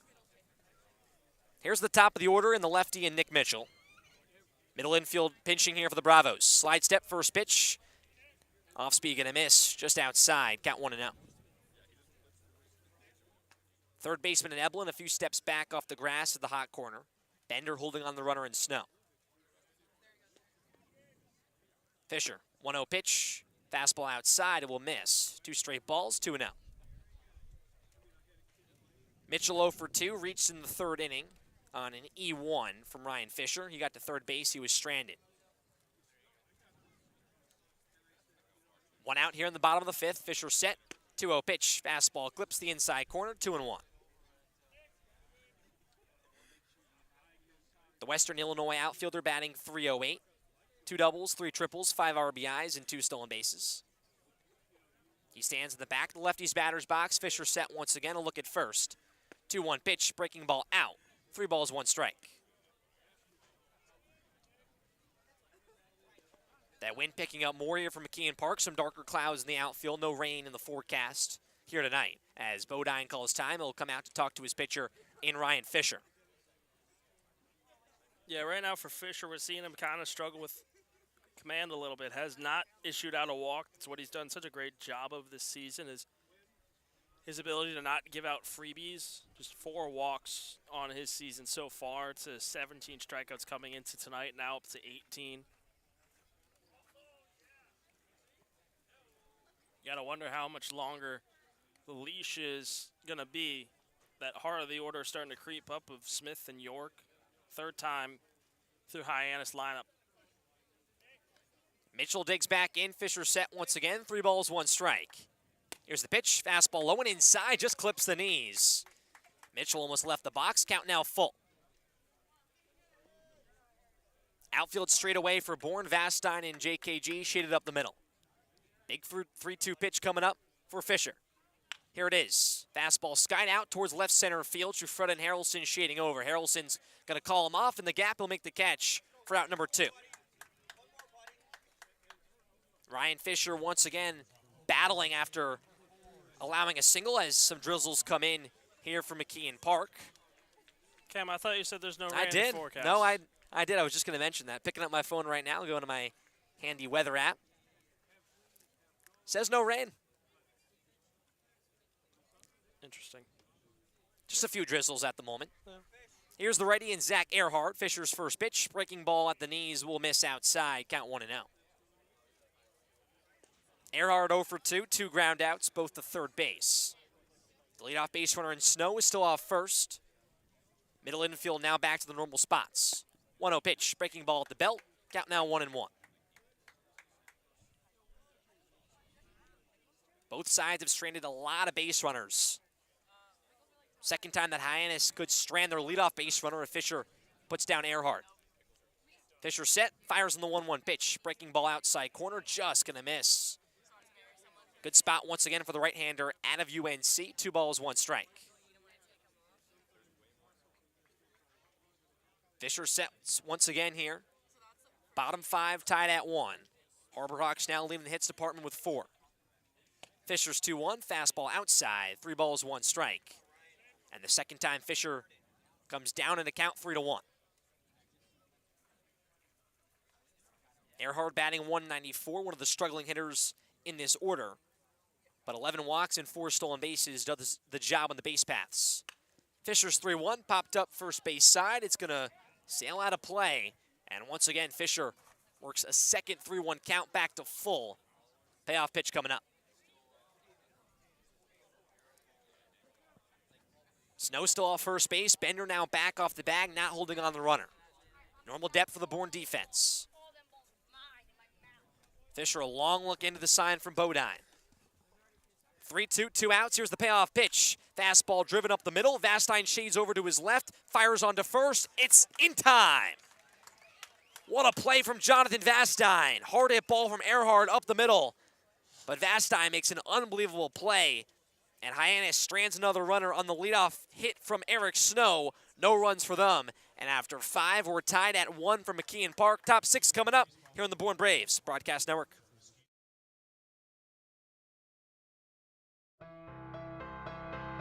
The Bourne Braves organization is looking for families willing to host 1 or 2 players for the Cape League season. It generally runs from the first week in June to early August, and the bond between many host families and their players extend beyond the summer and form lifelong friendships. If you're interested in learning more about this opportunity, visit bournebraves.org. Braves fans living on the Cape far from Doran Park? Too far of a drive to make the trip west on any given night? Well, don't worry, because the Braves are coming to you. The Bravos' full slate of games includes trips to all East destinations, including Orleans, Chatham, Brewster, Harwich, and Yarmouth, as well as West Division road trips to Cotuit, Hyannis, down south to Falmouth, and off Cape to Wareham. So wherever you are located on Cape Cod, the Braves will be in your area and are a can't-miss family fun activity. To see the Bravos' full schedule, head over to our website, bournebraves.org, and come join the fun. BourneBraves.org, the official website of the Bourne Braves, is your one-stop shop for everything Bravos. From directions to the ballpark, the full game schedule, team information, game recaps, roster news, and more. BourneBraves.org is the place to go for information on your favorite team on the Cape. This is Bourne Braves Baseball on the Bourne Braves Radio Network. You can listen to all 22 Braves regular season contests away from Doran Park here on our YouTube live stream. Can't make it to Chatham? 2-1 out for Wareham? Too busy for Brewster? Not to worry, just search the Bourne Braves on YouTube, sit back, relax, and enjoy a summer night listening to your favorite team on the Cape. Marty Chevrolet, your dealer for the people, proudly supports the Bourne Braves baseball team. See all our cars and trucks at martychevrolet.com, and go Braves.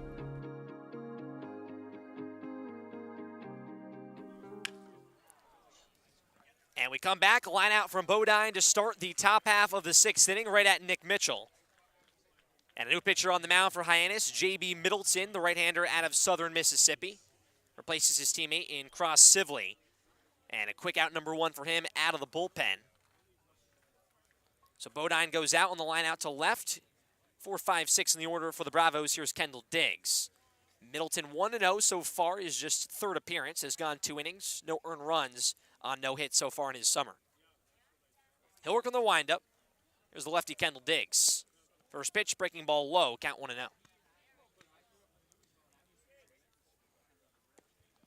Diggs 0 for 1, struck out back in the 1st, walked in the 4th.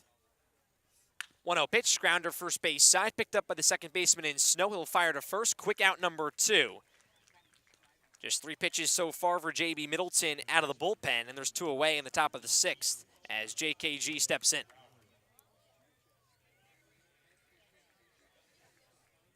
Dakota Grauer 0 for 2, 2 hard hit outs, a fly out to left field and a line out to center in the fourth. 3 hits so far for the Braves. Trail Hyannis in that department by 1 and a tied score. First pitch, breaking ball. It's low to JKG. Count 1-0. Dakota Grauer went 1 for 4 last night in the loss against Orleans, batting .256. Middleton, glove at his face, back to the windup. Fires in the 1-0 pitch. Fastball bounces to the plate. 2 balls, no strikes.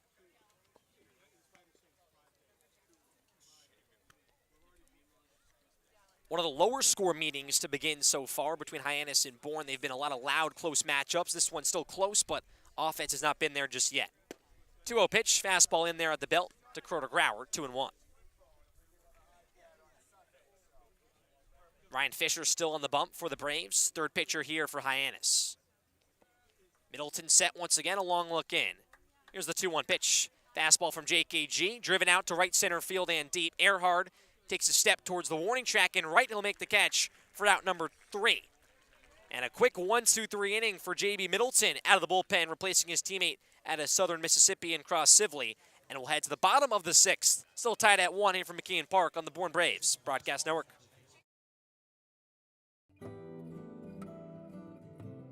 Commercial Electric Solutions, Cape Cod's most valued and professional electric subcontractor who has been providing exceptional services to both commercial and residential customers for over 10 years. Do you have an electric problem? CES has the solution. Cape Cod Orthopedics and Sports Medicine is a proud sponsor of the Bourne Braves. Cape Cod Orthopedic Sports Medicine and Physical Therapy is the region's largest and most experienced orthopedic group, accepting new patients at our Sandwich and Hyannis clinics. Convention Data Services, or CDS, is a technology company based in Bourne and a proud supporter of Cape Cod baseball. Since 1986, CDS has been delivering customized solutions to the global trade show industry. Keep up with CDS on their website at cdsreg.com and follow them on Facebook and LinkedIn.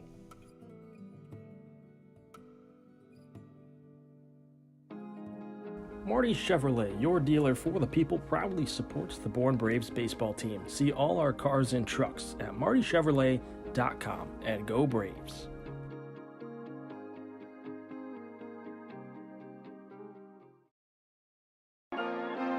This is Cam Foster. You're listening to the Bourne Braves Broadcast Network.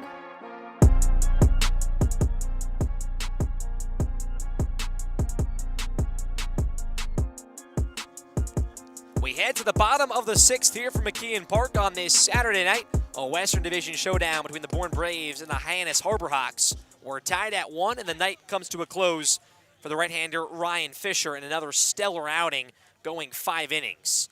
And the new pitcher now for Bourne, Henry Weicker, was at Virginia Tech, transferred to Coastal Carolina. The left-hander stands at 5'11". Took a little trip to transfer, and now he's back with the Braves, and he was stellar before he left. 1-0, a .84 ERA. This is his 4th appearance, has a start, 10 2/3 innings pitched, 10 strikeouts to 5 walks. His last appearance came against Katuitt on the 25th. Got the win on 2 2/3 innings pitched and 1 walk for the left-hander. Ryan Fisher, a very solid outing, only allowing 1 run, few hits, and had 1 strikeout. That last outing we talked about against Harwich had those 6 innings pitched, so 2 great starts for Fisher, finishing off his 3rd start of the summer. And Weicker will face a big part of this order for the Harbor Hawks. 3-4-5, Cameron Smith, a righty, Zachary York, a lefty, and then Austin Kelly, a lefty as well. But Weicker back here on the bump for the Bravos, looking to keep it where it is at 1 apiece. 4 hits for the Hawks, 3 for the Braves. Cam Manna alongside Matt Scalzo, we thank you for joining us. Pitchers' duel so far between these two staffs when the offense has been the story in the last 4 meetings. The 5th changing the tides for Bourne and Hyannis. Weicker from the windup, from the right side of the rubber on the third base side. Here's Cameron Smith, the righty. First pitch, fastball comes in. Chopper at second base. JKG grabs it right at his face, fires to first. Quick out number 1, very similar to the start of the top half of the 6th. Yeah, and for Weicker, it's been a little bit since we've seen him, but he was really good, like Cam said, reading out his stats before the First pitch to Smith, and it's a nice change for Scott Landers. You get into that heart of the order, and Fisher struggling a little bit with command towards the end of it. Here's the lefty, Zachary York. First pitch fastball. It's in there at the knees. And Weiker's got a bit of a sidearmish release. Makes it a little tougher for a lefty like York. Weiker, 0-1. Breaking ball upstairs. Count 1-1. York 1 for 2 at the RBI single. Scored Cameron Smith. That's been it for Hyannis. Weiker set once again. Fires in the 1-1 pitch. Popped up from York third base side. This one going to tail out of play. Behind home plate towards all the fans. Packed house here from McKeon Park. Harbor Hawks looking to make it 4 wins in a row. Bourne looking to get back on track on a 2-game skid. It was a quick 1-2-3 inning in the top half of the 6th for J.B. Middleton. Only through 8 pitches. And now Weiker looking for the same, but York lines this one to center field, drops down for a base hit. The second hit of the night for the DH out of Grand Canyon. And a 1-out base runner for the Harbor Hawks. Austin Kelly now comes to the plate. York's just starting to really settle into his time on the Cape. Late addition for Hyannis, but he's made his presence felt. Weiker, you just got to settle back in. Just one hit. York's been one of the hottest hitters on the Cape as of late. Here's the lefty and Austin Kelly. Weiker now from the stretch. Takes a look at first base. York with a half-step lead. Weiker's first pitch, fastball way up and in. And Kelly did not go around. Count 1-0. Kelly 0 for 2, the first baseman at Lipscomb University. .255 average, 4 doubles, 12 RBIs. Has the narrow lefty stance in the middle of the box. Weiker look at first, slide step, the 1-0 pitch. Went fishing was Kelly on the breaking ball, 1-1.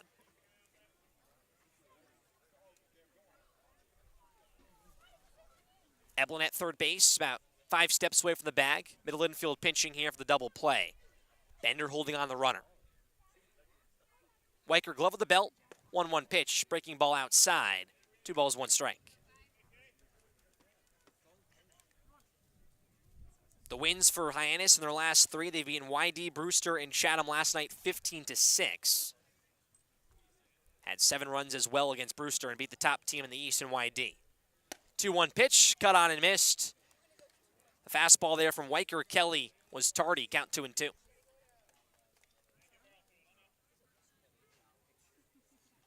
Wind still blowing out here from McKeon Park. That little drizzle going away. 2 balls, 2 strikes, 1 away in the bottom of the 6th. The pitch, chopper first base side, trickles foul. Bender flips it to his dugout.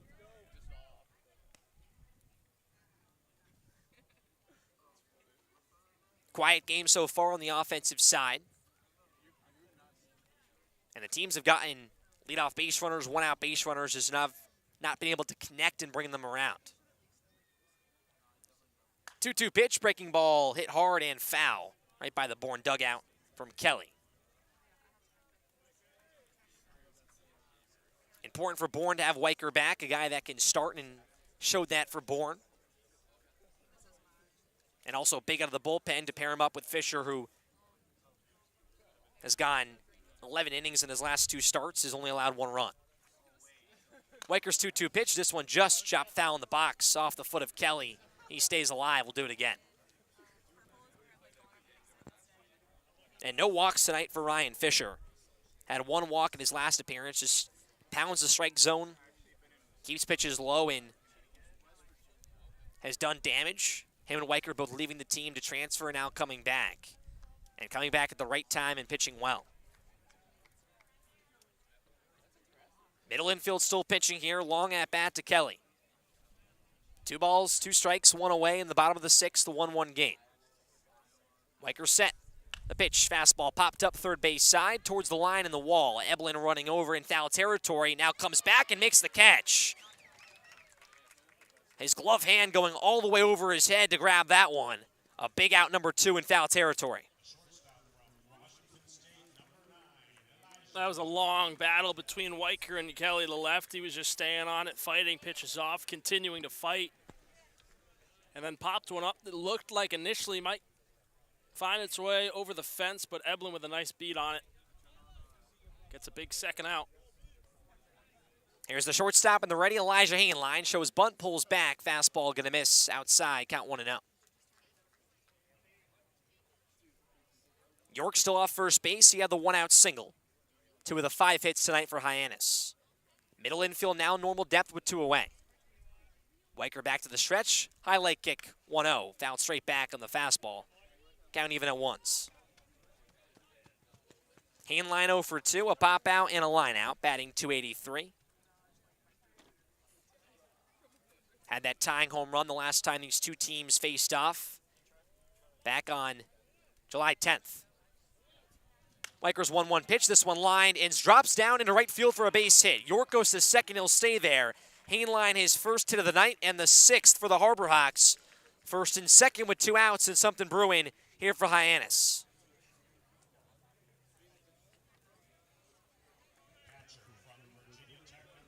Brody Donay now comes to the plate. Looking to break this scoring spell for both sides and take the lead for Hyannis here in the bottom of the 6th. That last pitch, a changeup, kind of just hung up on the outside part of the plate, and Hyannis keeps his hands extended, finds a gap in right field. Here's the righty Donay. Weicker set a look at second. First pitch, this one line, left center field, down for a base hit. York goes to third base, he's getting the wave. Giuffreda the throw, cut off by Eblin, no throw to home plate, York slides in safely. The Harbor Hawks take the lead on the RBI single from Brody Donay. It's 2-1 in the bottom of the 6th.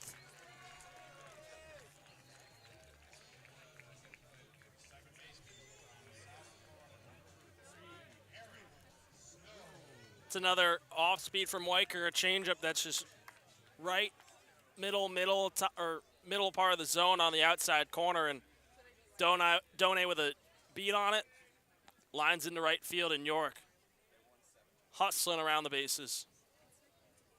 Here's the second baseman, Eric Snow, looking to extend the lead. First pitch to the righty, fastball up. Count 1-0. Donay his 15th RBI on the summer. Brings in York. York not with a lot of speed, but head coach Eric Beatty giving him the wave around third. Giuffreda just too deep in left field. 1-0 pitch. Fastball misses above the letters once again. 2 balls, no strikes to Snow, who was 1 for 2, single to lead off the 5th inning. He was stranded, the only base runner that inning.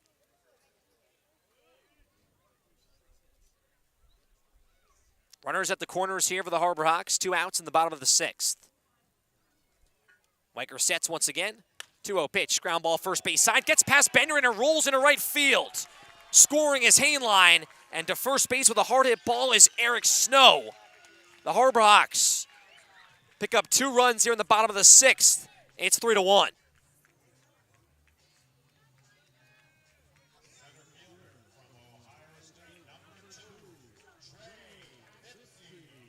Hard hit ball there from Snow. They haven't scored it yet. Looks like a single, and that's what it will be for Eric Snow. Picks up his 2nd hit and brings in Hyannis. And Hyannis stopping the scoring spell here for McKeon Park in this one. 2 runs on the board here as Trey Lipsy was coming to the plate. Walks to the dugout, and he'll be pinch hit for it looks like.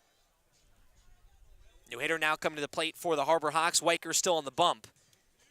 Brody Donay now on second, and Snow coming up big. Weicker a chance to get out of it. Just a hard hit ball right at Bender and trickled off his glove and rolled into right field. The hitter will be Will Taylor, the Clemson outfielder, batting .188, 14 RBIs, 1 home run. Is 12 for 64. This will be his 22nd appearance on his summer. He'll replace Trey Lipsy in center field. Lipsy was 1 for 2. He singled in the 3rd. That was the best chance for Hyannis before this point after the 1 run in the 1st. They stranded 3. Taylor, the righty, steps in. 1st and 2nd now for the Harbor Hawks. 2 outs in the inning. Weicker's first pitch. Stroud fouled straight back on the fastball. Count 0-1.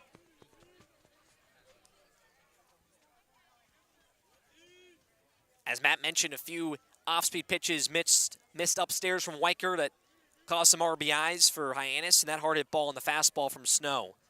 Bender just couldn't corral it. Weicker looks at first base. 0-1 pitch, breaking ball, just going to tail away from the righty hitter. Count 1-1.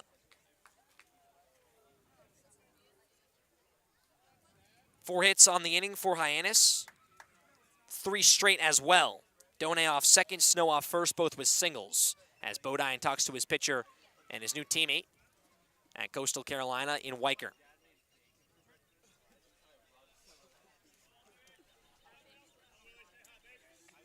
Taylor steps out, now steps back in. Prime spot for the Harbor Hawks. Weicker looking to work out of this one.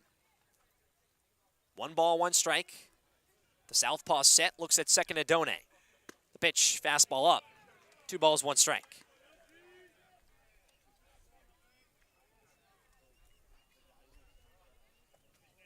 What Hyannis has done in their 3 straight wins, 4 in their last 5, is find a way and continue to mash on the offensive side. They were slow early and now getting it going. Weicker looks at Donay at second. 2-1 pitch, foul tipped in the glove on the heater. Count even at 2s. Now the question for Bourne becomes, if Weicher's able to get out of this inning, can you get your bats going? You've had the chances, haven't been able to capitalize. Similar story to what we saw last night. That 4-2 loss last night at Orleans. Bourne looking to bounce back. Weicker a pick over to second, no throw before the 2-2.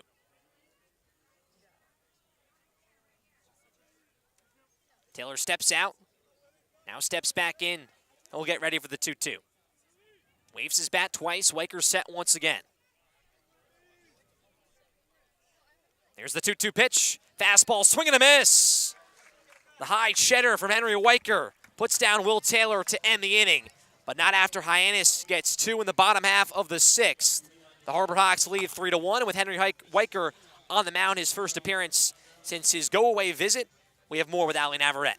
Thank you, Cam. Like you mentioned at the start of the inning, Weicker transferring out of Virginia Tech to Coastal Carolina. He just returned to the Bravos. Pretty cool that he has Caden Bodine behind the plate for him in his first appearance back. Obviously, those two will be teammates in the fall. I also spoke to Garrett Michelle about Weicker leaving. Those two were good friends at Tech, and Garrett obviously sad to see him go, but excited that they have the summer to spend together here at Bourne before Henry embarks on his new chapter. We thank you, Allie. A lot of new and former teammates, and Bourne looking to put it all together, snap the 2-game win streak. They trail Hyannis 3-1. Top 7 coming up. I'll hand play-by-play over to Matt Scalzo. He'll take you the rest of the way here on the Bourne Braves Broadcast Network.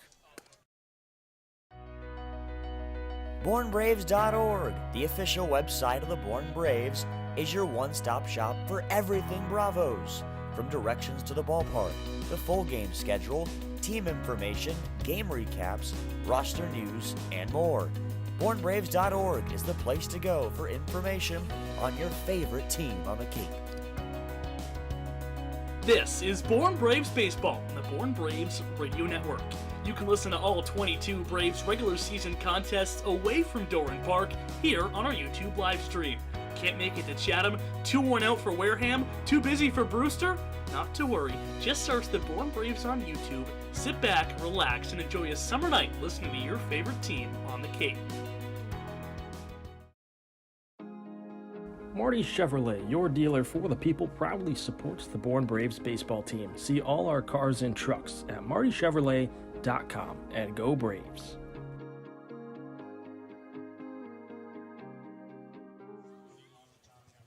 Back at McKeon Park, into the top of the 7th we go. Hyannis takes its first lead of the night, a 2-run bottom of the 6th, highlighted with RBIs from Elijah Hainline and Eric Snow, Brody Donay and Eric Snow.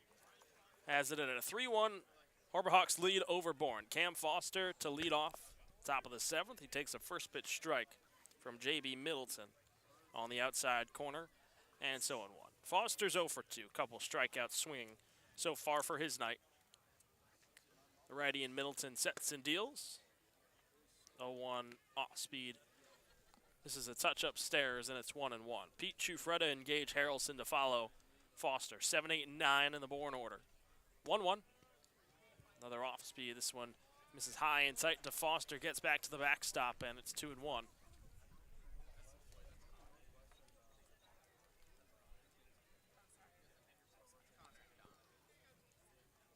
The 2-1.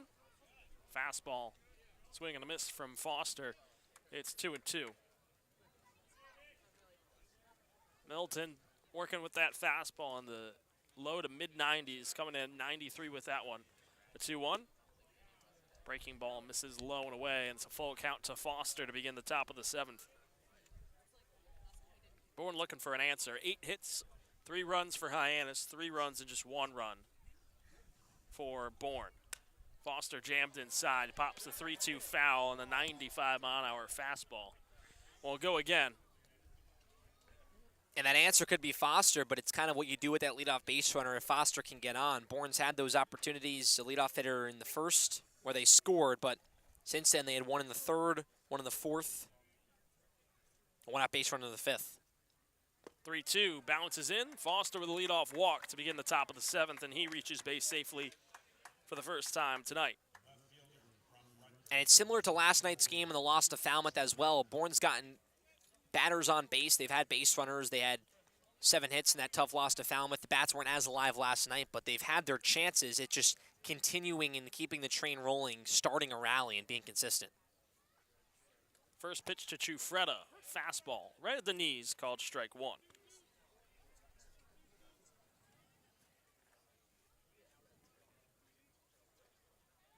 Chufreda's 0 for 2. Grounded out to Volker and then lined out to second his first time up, or his last time up, rather. 0-1.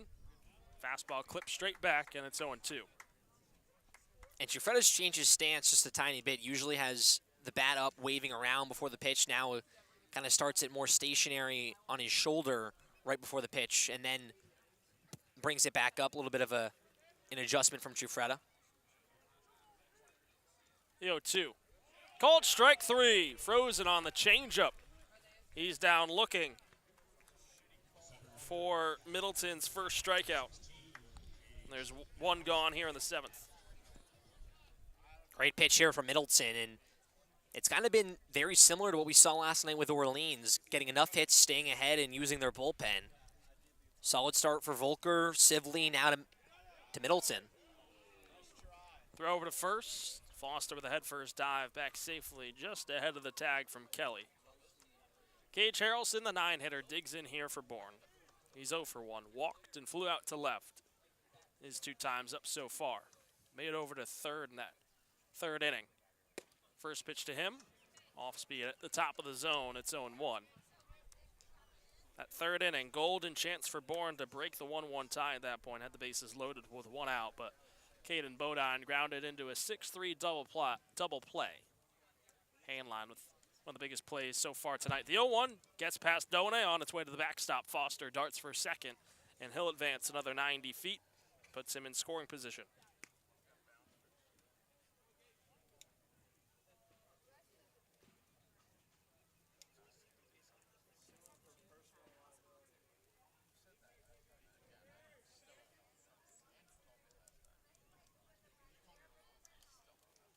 One count to Harrelson. Foster leads off second. The pitch.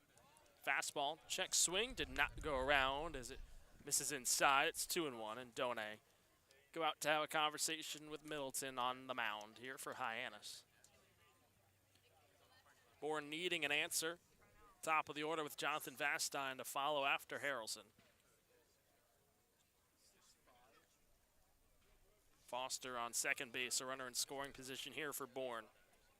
And we talked about it, too. You don't have to get it all back in one swing, and you can afford to just get 1 run right now. If you're Gage Harrelson, you're looking to put a ball in the outfield, Foster has that speed. Just slowly get 1 back.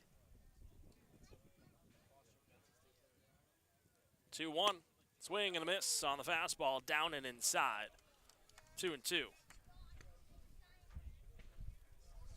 And the fastballs right now for Middleton is overpowering the Bourne hitters. That one at 94. Painted on the low and inside corner of the lefty. That's a really tough pitch to hit.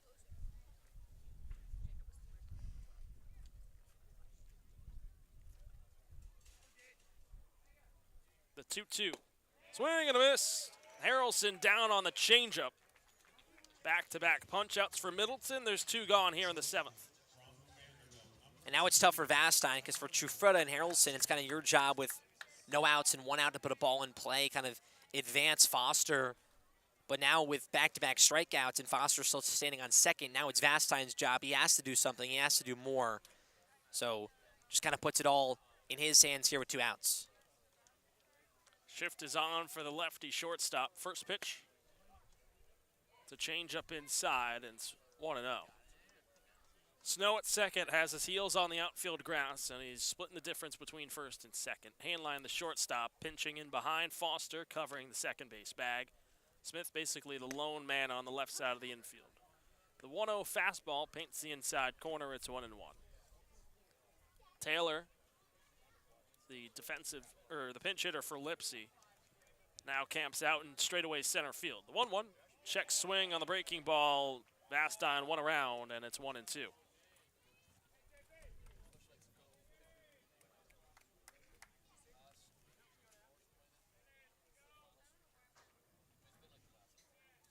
Kelly hugging the line over at first. Foster leads off second. 1-2 count, 2 outs.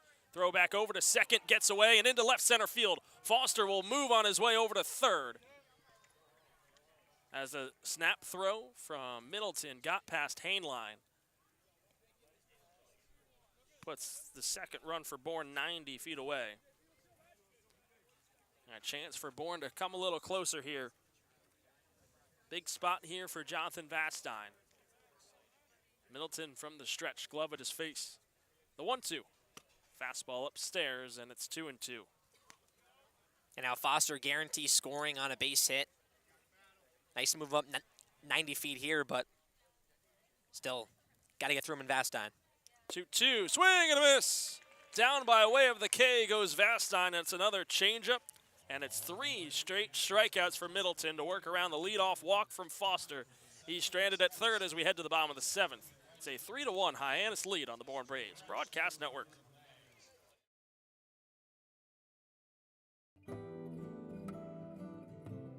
Commercial Electric Solutions, Cape Cod's most valued and professional electric subcontractor who has been providing exceptional services to both commercial and residential customers for over 10 years.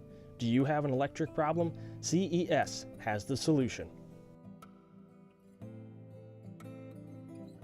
Cape Cod Orthopedics and Sports Medicine is a proud sponsor of the Bourne Braves. Cape Cod Orthopedic Sports Medicine and Physical Therapy is the region's largest and most experienced orthopedic group, accepting new patients at our Sandwich and Hyannis clinics. Convention Data Services, or CDS, is a technology company based in Bourne and a proud supporter of Cape Cod baseball. Since 1986, CDS has been delivering customized solutions to the global trade show industry. Keep up with CDS on their website at cdsreg.com and follow them on Facebook and LinkedIn.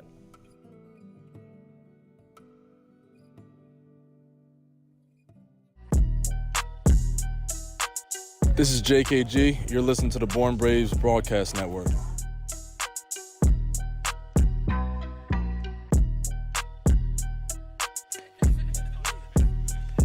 Back at McKeon Park for the bottom of the 7th. It's a 3-1 Hyannis lead over Bourne. Matt Scalzo alongside Cam Manna. Happy to be with you here on this Saturday night under the lights. Game number 30 of the 100th season of Cape Cod League Baseball. And for the bottom of the 7th, it will be the top of the order in Hyannis. Nick Mitchell, Zach Earhart, and then Cam Smith to face the lefty and Henry Weicker. Trying to find a bit more rhythm, keep it where it is for Bourne, who's still looking to get its offense in the gear. Just 3 hits and 1 run for the Bravos, 8 hits and 3 runs for the Harbor Hawks. First pitch from Weicker to Mitchell.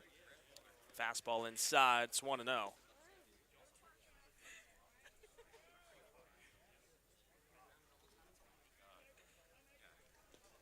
A 1-0. This one hits Mitchell on the back. And he'll head on down to first with a leadoff hit by pitch.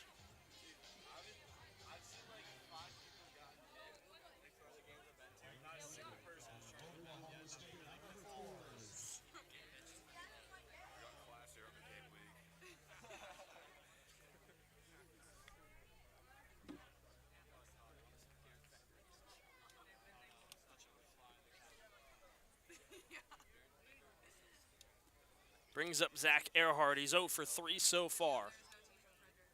First pitch to the righty, bounces in, blocked by Bodine. Mitchell thought about it, dancing around over at first. He'll retreat back. Count moves to 1-0. Cam Smith to follow. He led off in the bottom of the 6th, grounded out, but the rest of his team picked him up. Singles from York, Hainline, and a couple RBI singles from Donay and Snow.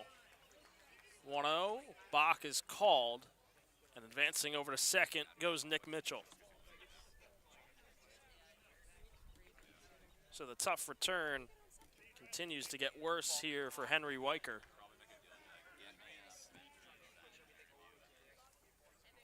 Left-hander, like Ali said, on his way to Coastal Carolina.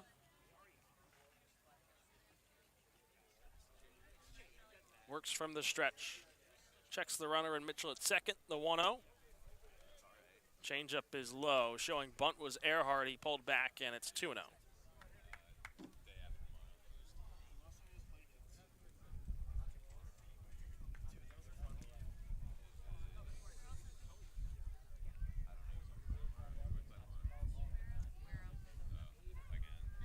Eblin creeped up on the infield grass, as is Bender. 2-0. Fastball misses upstairs. Got away from Bodine momentarily. Holding at second was Mitchell, and it's 3-0.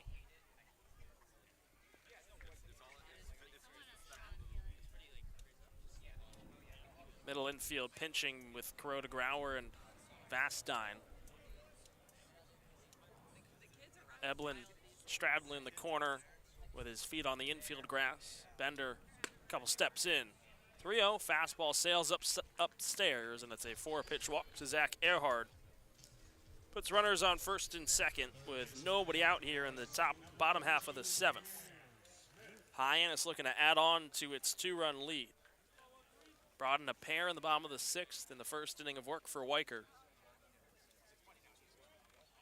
And the Bourne offense has sputtered here tonight.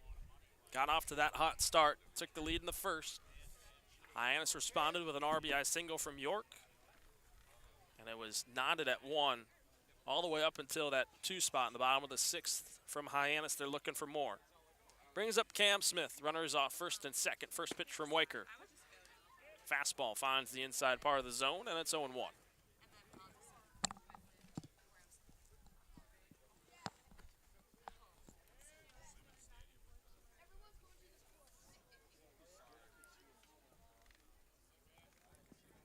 Bender has his feet on the infield grass. Eblin even with the bag at third. Kuroda Grauer and Vastine pinching up the middle. Grounder, third base side. It bounces foul off the bat of Smith, and it's 0-2. And a really tough spot here for the southpaw to kind of bear down, and you have to go through Smith in the heart of this order. Tough when you start off an inning putting the first 2 guys on, and you follow them up with Smith and York, who are meant to mash RBIs. Smith has 13 on the season. York coming up behind him. He's came in tonight with 6, now has 7. The 0-2. This one's driven out towards left field by Smith. Ranging back is Chufreda. It's right at him, and he hauls it in for the first out. Both runners will hold.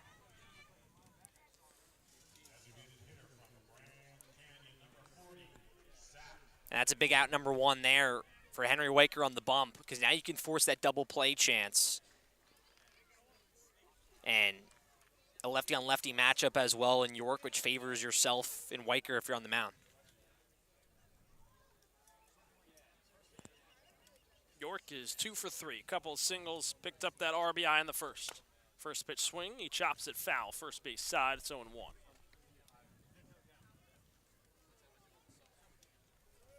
And you want to keep it right here as well, heading into the late innings. 2 very doable, but you get to that 3-4 mark, not something that Bourne's been able to do very late in a game, and very tough for any team to do, trailing 3 to 4 runs in the final 2 at-bats.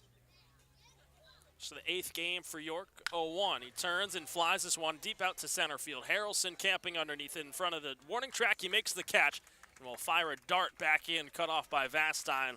Holding is Mitchell. Back-to-back flyouts forced against the top two hitters in this Hyannis order. Has 2A in the bottom of the 7th.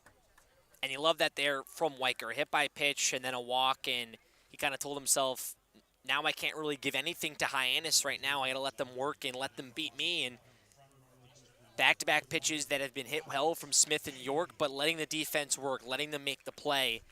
And now his 2 outs just like that. Pinch hitter coming in for Austin Kelly. It's Alex Lane out of Northeastern. 22nd appearance on the summer for him. Comes in with a .283 average.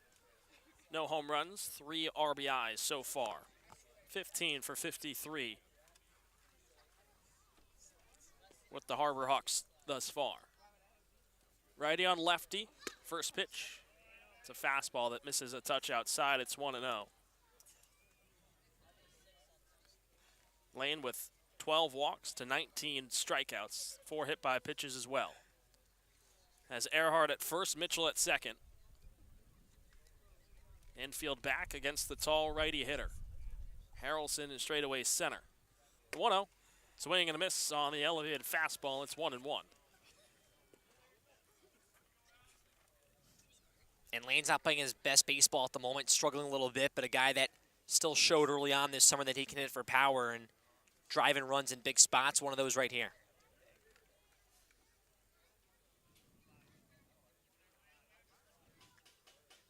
The 1-1 from Weicker. Ground ball right side of the infield. Straight at Kuroda Grauer at second. He'll flip to Vastine to get Earhart out, and that will end the inning.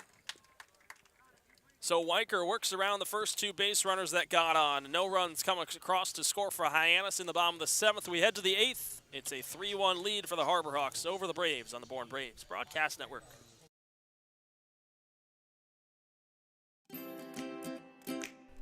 Not being able to make it to Doran Park is no excuse to miss the Braves in action. You can watch every Bravos home game live on the Bourne Braves television network. From stellar pitching performances, dazzling defensive plays, and big-time power displays, you can catch it all from the comfort of your home. It's your favorite Cape League team live on your screen. Just head to the Bourne Braves YouTube and join the fun. You can catch the Bourne Braves all summer long at Doran Park. With more than 20 home games this season, Braves baseball is just a short drive away, whether you're on or off the Cape. With free admission to every Cape Cod League game, nights at Doran Park provide family fun for everyone. First pitch for all Braves home games is at 6, and you can check out the Bravos' full schedule over at our website, bournebraves.org. Marty Chevrolet, your dealer for the people, proudly supports the Bourne Braves baseball team. See all our cars and trucks at martychevrolet.com, and go Braves.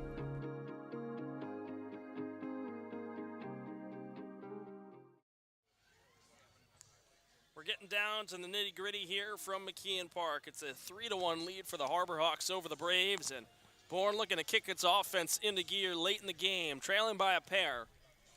Just 3 hits for the Bourne offense so far compared to Hyannis' 8. And it will be 2, 3, and 4 in the Bourne order. Bryce Eblin to get things started, facing J.B. Middleton, who's heading into his 3rd inning of work. Alex Lane, a pinch hit for Austin Kelly. He slots in over at first base. Bourne looking to snap a 2-game skid. Meanwhile, for Hyannis, they're trying to stay hot. 3 wins in a row. Find themselves in 2nd place. First pitch swing for Eblin, grounds it to the right side. Straight at Snow at second. He gobbles it up, flips to first, and is in time for the first out here in the top of the 8th. J.B. Middleton not wasting any time in the bump, but Bryce Eblin not wasting any time as well. That's a good pitch, too. That's just a fastball low that a lot of times that you're going to roll over. Hard hit ball from Eblin to right at second base, and big quick out number 1. After a 3-for-3 night last night at Orleans, Eblin falls to 0 for 4 tonight. First pitch off speed to Bender, drops low in the zone, and it's 1-0. Bender struck out, then was intentionally walked into 3rd and flew out to right his last time up. Takes a changeup low and away, and it's 2-0 now to the right-hander out of Coastal Carolina. The 2-0, fastball, swing and a miss. On the inside corner, it's 2-1.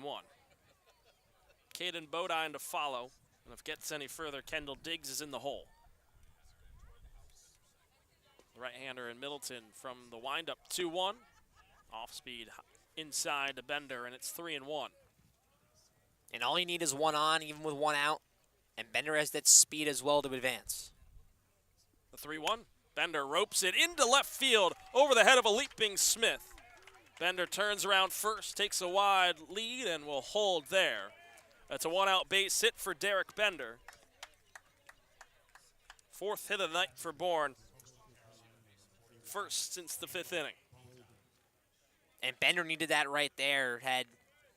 Was 0 for 2 with a walk, as Matt mentioned, coming to that at-bat. Wanted to get back on track after the night off, excuse me. And now that runner on for Bourne with one out.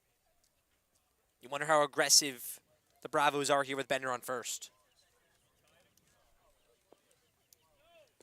Time is called as Bodine settles into the lefty's batter's box, facing the right-hander Middleton, working from the stretch. First pitch change-ups low to Bodine, and it's 1-0. A catcher so far tonight, 1 for 3. Picked up an RBI single in the first when Bourne struck first.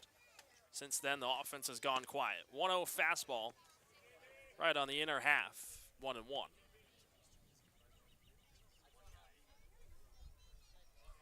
Bender takes his lead. He's held on to by Lane.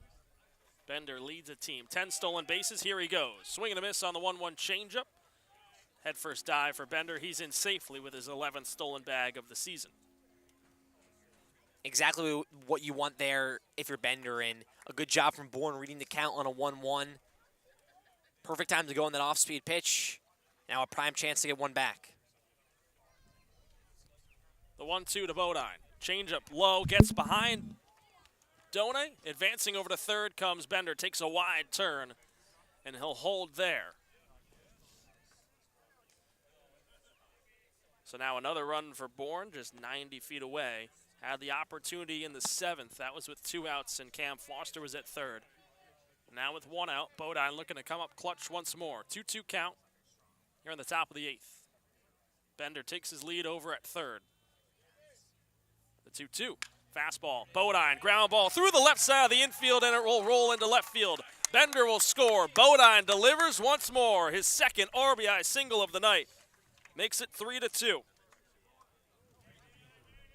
And a great job from Caden Bodine once again. Going to get that outside fastball painted at 94. And I was going to say before the pitch, the approach changes there. Then with Bender 90 feet away, Bodine's job with 1 out was just put a ball in play. And he did it right there, and it just snuck through on that shift towards left field. He's just such a good hitter, so smart in counts. And now a mound visit for the Harbor Hawks.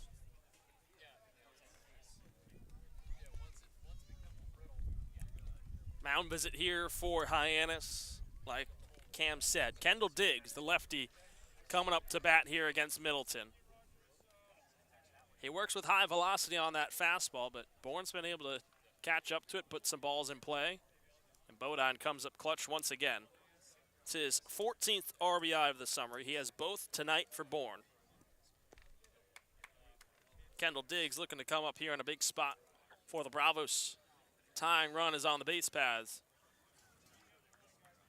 And Bodine's so young too, just finishing up first season at Coastal, a switch hitting catcher, has so much potential for what he can do in his future, and showing here his talent on the Cape once again. Righty on lefty, first pitch to Diggs. Fastball low and inside, 1-0.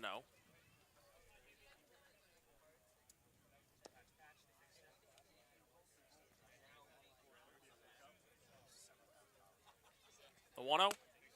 Fastball zips upstairs. 2-0 now to Diggs. He's 0 for 2. Strikeout in the first, ground out in the 6th, and sandwiched in between in the 4th was a walk. Bodine takes his lead off first. The 2-0. Swing and a miss on the fastball from Diggs. That was coming middle, and Diggs, his eyes lit up. Looking to give that one a ride to the trees in right field. A 2-1. Fastball popped up straight back. It's 2-2. Once again, another fastball, and once again, another big swing there from Diggs. And now if I'm Middleton, 2 hard fastballs, 1 missed middle, 1 was outside. Now I'm kind of Trying to go to that off speed, maybe on a 2-2. Fool Diggs. Here's the 2-2. It is the off speed, but Diggs just nubbed a piece of it. Got to the backstop. He'll stay alive in a 2-2 count.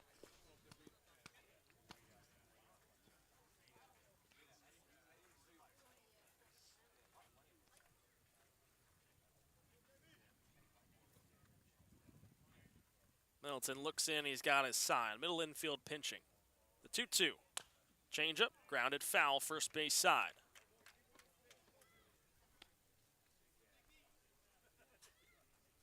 Long battle here. Middleton knows how big this spot is with one out, and Diggs understands what him on can do to extend this rally.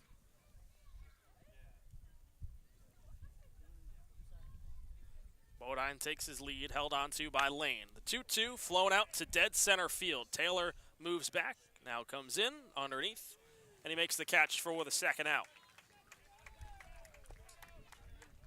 Big out number 2 there for Middleton.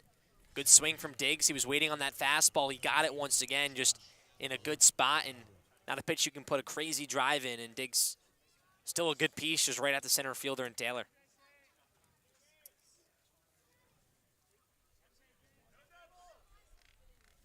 Brings up Josh Kuroda-Grauer. 0 for 3 with a fly out to left, center, and right so far tonight. First pitch changeup. Finds the outside corner, and it's 0-1. Bodine with a one-step lead, held onto by Lane over at first. The 0-1. Another changeup, another strike, this time on the inner half, and it's 0-2.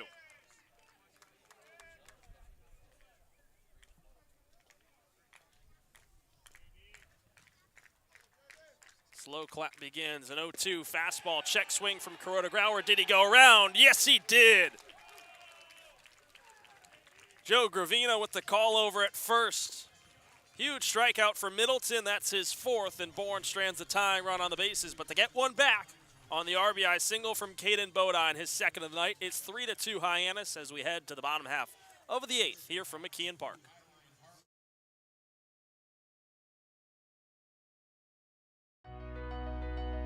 BourneBraves.org, the official website of the Bourne Braves, is your one-stop shop for everything Bravos. From directions to the ballpark, the full game schedule, team information, game recaps, roster news, and more. BourneBraves.org is the place to go for information on your favorite team on the Cape. This is Bourne Braves Baseball on the Bourne Braves Radio Network. You can listen to all 22 Braves regular season contests away from Doran Park here on our YouTube live stream. Can't make it to Chatham? 2-1 out for Wareham? Too busy for Brewster? Not to worry, just search the Bourne Braves on YouTube, sit back, relax, and enjoy a summer night listening to your favorite team on the Cape.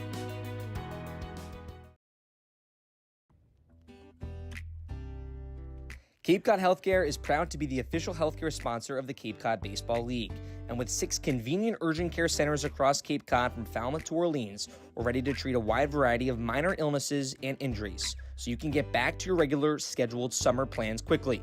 Open daily with no appointment needed and staffed by board-certified ER providers. View wait times at capecodhealth.org. Cape Cod Health Urgent Care, minor emergencies, major attention.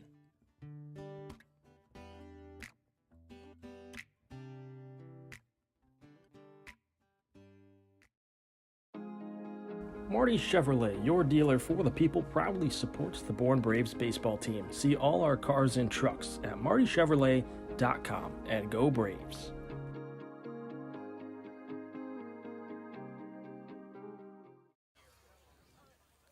Bottom of the half of the 8th here from McKeon Park. It's a 3-2 lead for the Harbor Hawks. They're looking for a little insurance as Bourne comes one step closer. The RBI single from Bodine. The top of the 8th, his 2nd RBI of the night, this time driving in his Coastal Carolina teammate and Derek Bender, has it at a 3-2 Hyannis advantage. Henry Weicker back on the mound, faces 6, 7, and 8 in the Hyannis order. First pitch swinging for Elijah Hainline. He bounces it off of home plate foul. And it's 0-1. Weicker entering into his 3rd inning of work, had a rocky start in the 6th, gave up 2 runs, bounced back in the 7th after the first 2 runners reached base. 0-1, Fastball outside, 1-1. And Bourne's done enough to stay in this ball game. Hyannis hasn't done enough to just crawl away and capture it fully, but they're trying to do that here. The 1-1, change up outside, 2-1. And Weicker, a great bounce back last inning after hit by a pitch, a balk and a walk. Put the next 3 down. Going to stay on top of it here. 2-1. Handline fouls it straight back. And it's 2-2 to the leadoff man here in the bottom half of the 8th, excuse me. Brody Donay's on deck, and Eric Snow will follow after. If it gets any further, it'll be the center fielder and Will Taylor. 2-2, swing and a miss. Handline comes up empty on the breaking ball, and Weicher's got his second strikeout of the night. Really good pitch there from Weicker, going to that off-speed pitch, painting it outside as well. Good spot for the lefty, and big out number 1 here, looking to keep it at a 1-run ball game. Donay steps into the righty's batter's box here with 1 out in the bottom of the 8th. First pitch swing. He fans on the fastball from Weicker, and it's 0-1. Donay picked up an RBI single his last time up. That was against Henry Weicker in the 6th. 0-1, another fastball, and another swing and a miss from Donay, and it's 0-2. A couple of former teammates now going at it. Both Hokies, at least Weicker in his past life, heading on his way to Coastal Carolina in the fall. Donay steps up in the box. The 0-2. Fastball extends his hands on the outer half of the plate and just pops it up out of play down the first base side. And you love this too, because Donay being a catcher, you know, he knows better than anyone the tendencies for Weicker and any kind of at bat, especially a 2-strike count, so has that little bit of an edge. The 0-2. Donay again catches a piece, lifts it out of play, right field line. We'll go again on another 0-2 count.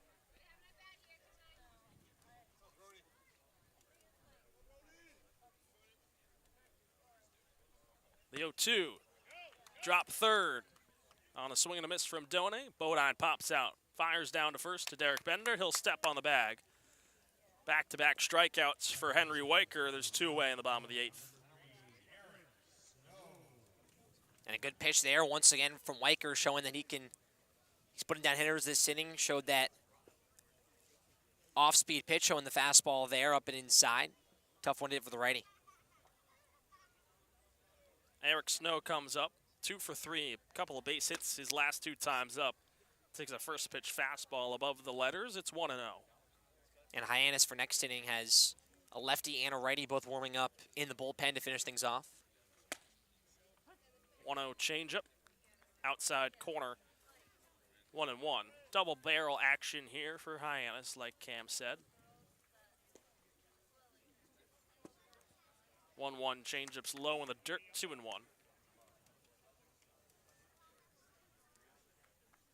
Something else Hyannis does, they put a batter out there, try and replicate a real game feel for these bullpen guys.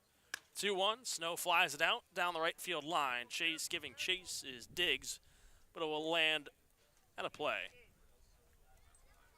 Count moves to 2-2. And it's Austin Kelly who's that batter who started the game at first base. Has that bat down the line, trying to help out both pitchers to see a lefty hitter. 2-2 count. Weicker looks in, shakes off a couple signs from Bodine. Now he's got it. The 2-2. Change up, bounced foul down the third base side. We'll go again on their 2-2 count with 2 outs. Nobody on base here for Hyannis. Bottom of the 8th, it's been a pitcher's duel. Runs in the first and in the 8th for Bourne. The 2-2. Fastball misses high. Full count now to Snow. A run in the first by Hyannis, but a pair in the bottom of the 6th. The lone crooked number has been the difference in this one. The payoff pitch. Snow drives it foul as it slices out of play right field. We'll go again on another 3-2 count.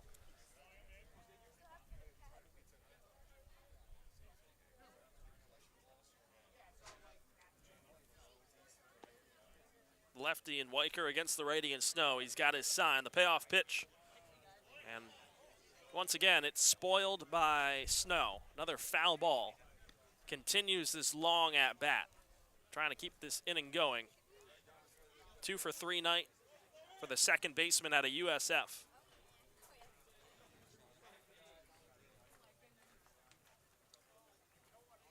Another 3-2 from Weicker. The pitch, ground ball, left side, straight at Eblin at third. Picks it up on a hop. Long throw to first. The stretch from Bender. He got him.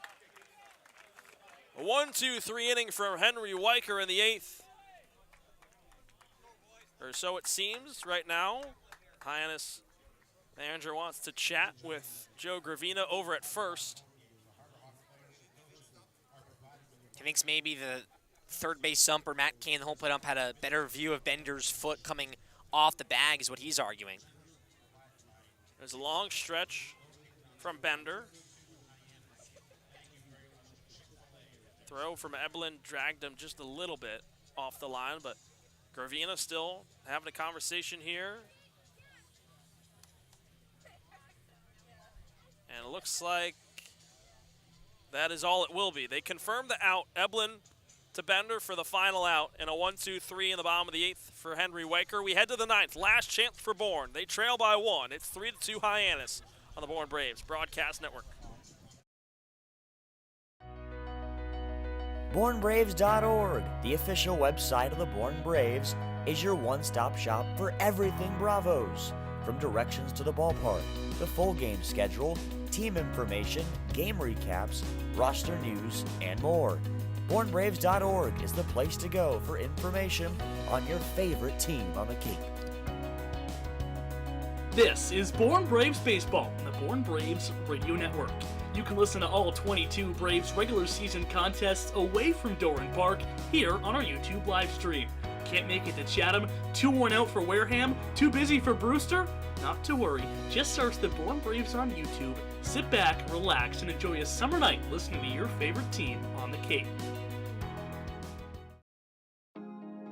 Marty Chevrolet, your dealer for the people, proudly supports the Bourne Braves baseball team. See all our cars and trucks at martychevrolet.com, and go Braves.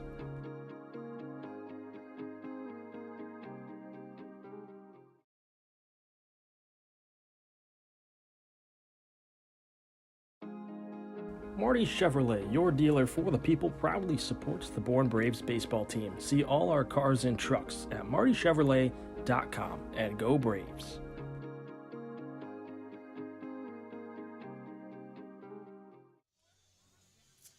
We're into the stretch. It's the last chance here for the Braves in the top of the 9th, trailing by 1. It's a 3-2 Hyannis lead. It'll be the closer coming out of the bullpen here for Hyannis. Eli Trop out of UPenn, hails from Seattle, Washington, will make his 3rd appearance on the summer. So far, 3 innings pitched, 6 strikeouts, 2 walks. No hits and no runs allowed. Last time appeared on the 12th of July, a 4-3 win against YD. Went 2 innings, struck out 4, walked 1. Garrett Michelle pinch hitting for Cam Foster here to begin the top of the 9th. First pitch, check swing on the fastball, he went around, and it's 0-1.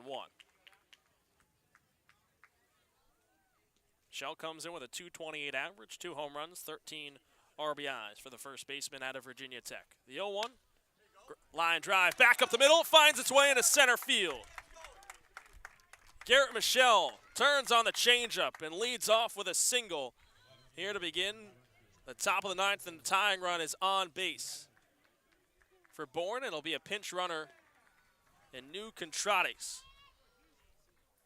Yes, that's what we talked about with Michelle as the pinch hitter. We knew there was going to be a pinch runner. We thought about maybe Sam Peterson being that guy, but they'll go with Contrades, who also has the ability to run. Contrades with 3 stolen bases so far this season. He is the tying run. Trop faces the lefty and Chufreda now. He shows bunt, offers at it, doesn't get any of it on the elevated fastball. It's 0-1. But what a hit there from Garrett Michelle. Coming in, second pitch off speed, staying back, driving it up the middle. Cold off the bench in the 9th.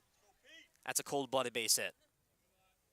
Contrades with a 2-3-step lead. The 0-1, Chufreda pops it up Shallow right field. Moving back is Snow. Charging in is Earhart. He calls him off. Then he'll make the catch for the first out.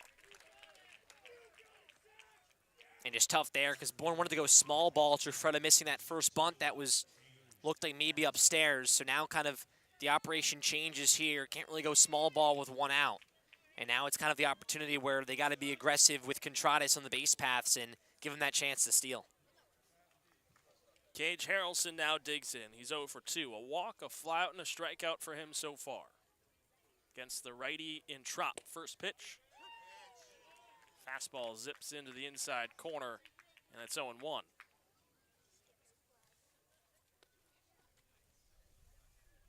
Contrades takes his lead off first, held on to by Lane.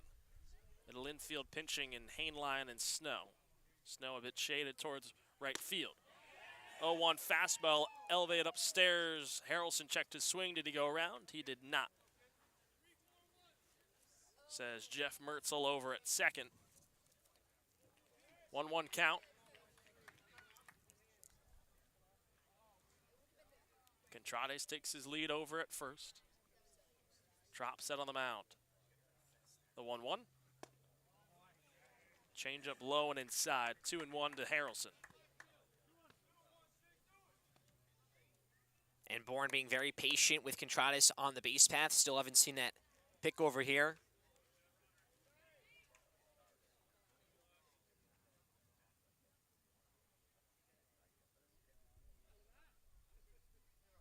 The 2-1. Harrelson lines it foul down the left field line. Count evened at 2-2 with one out. Just a bit late on it. And if there's a time to go here, if you're Contrades, it's right now on a 2-strike count with one out. You got to get him in scoring position. Contrades with his lead. He holds the 2-2. Harrelson fouls it back.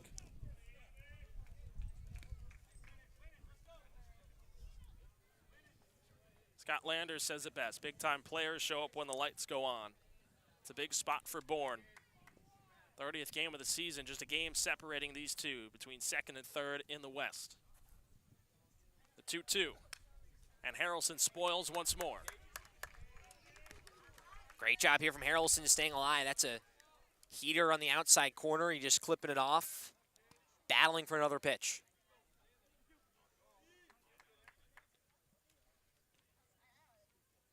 Another 2-2.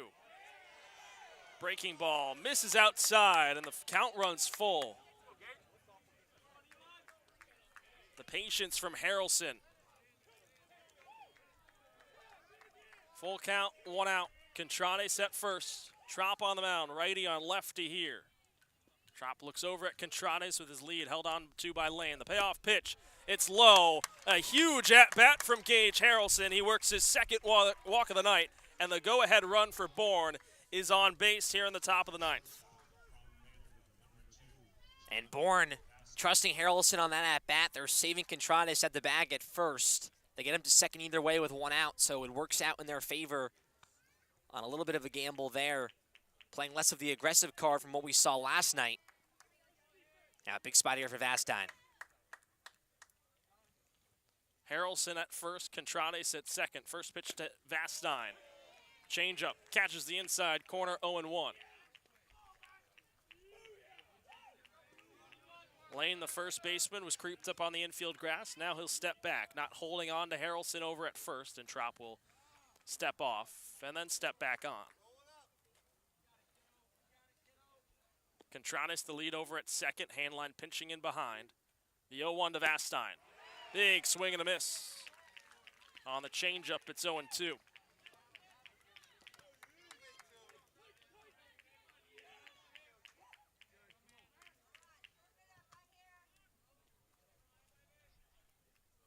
Trop sets.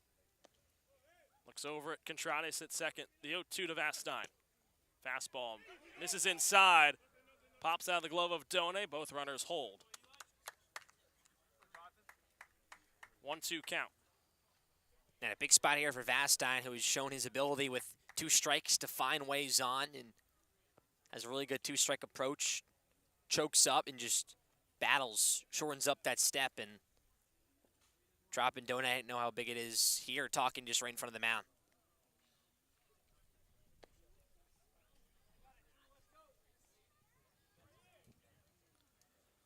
One-two count, top of the ninth. One out. Harrelson at first, Contrades on second. Vastine digs back into the lefty's batter's box, facing the righty and Trop.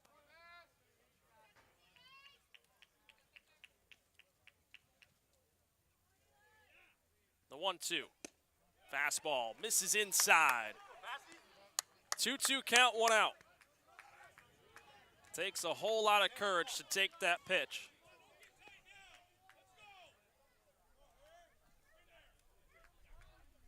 Count evened at 2. Here's the pitch. Swing and a miss. Vastine down on the changeup. Huge first strikeout for Trop, and Bourne is down to its last out. Bryce Eblin will step up to bat. Really good pitch there from Trop. Goes to the fastball, just missed a little bit. That one, really good breaking ball in the inner half to Vastine. Good at bat once again, just a better pitch. The lefty and Bryce Eblin. 0 for 4 so far. Looking to come up clutch. First pitch swinging, lines it into left center field. That'll be down. Contrades turning on the Jets, coming in to score. Harrelson on his way to third. Bryce Eblin delivers. The game-tying RBI single in the top of the ninth. We're knotted at 3.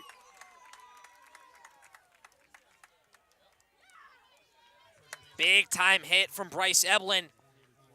0 for 3 coming in that at-bat, has not reached base yet until that one right there. Born down to their last out. He goes first pitch. What a swing from Bryce Eblin.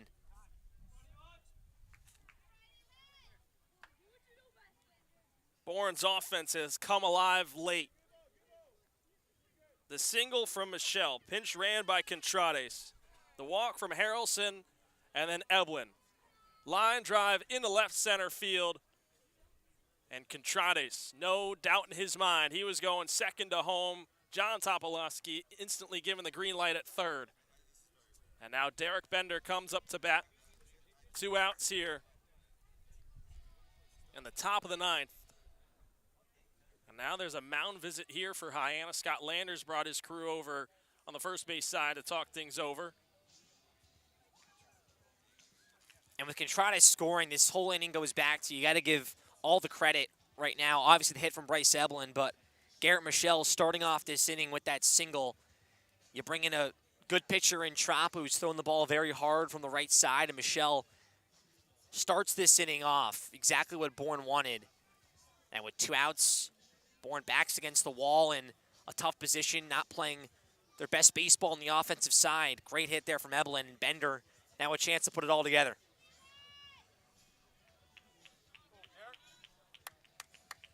Runners on the corners, 2 outs here in the top of the ninth. Bourne has tied it. RBI single from Bodine in the 8th, brought Bourne within 1. Then Eblin, most recently, brings in Contrades, ties us at 3. Derek Bender at the dish. First pitch fastball, at the knee, strike 1. Bender singled and scored his last time up in the 8th. Eblin over at first, he's held on to by Lane. Harrelson's over at third, middle infield pinching. 0-1, Eblin's going. Bender fouls it straight back. And it's 0-2.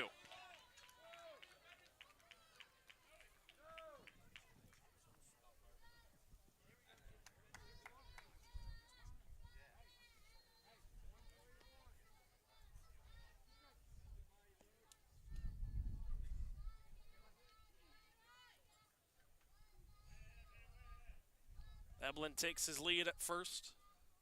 The 0-2, he's going. Bender chops it down the first base side, and it will roll fair. Picked up by Lane, he'll step on the bag. It started foul, came back into fair territory, and Lane stepped on the bag to end the threat for Bourne, but they tie it at 3. We're heading to the bottom of the ninth. Here from McKeon Park, Hyannis and Bourne. Another instant classic.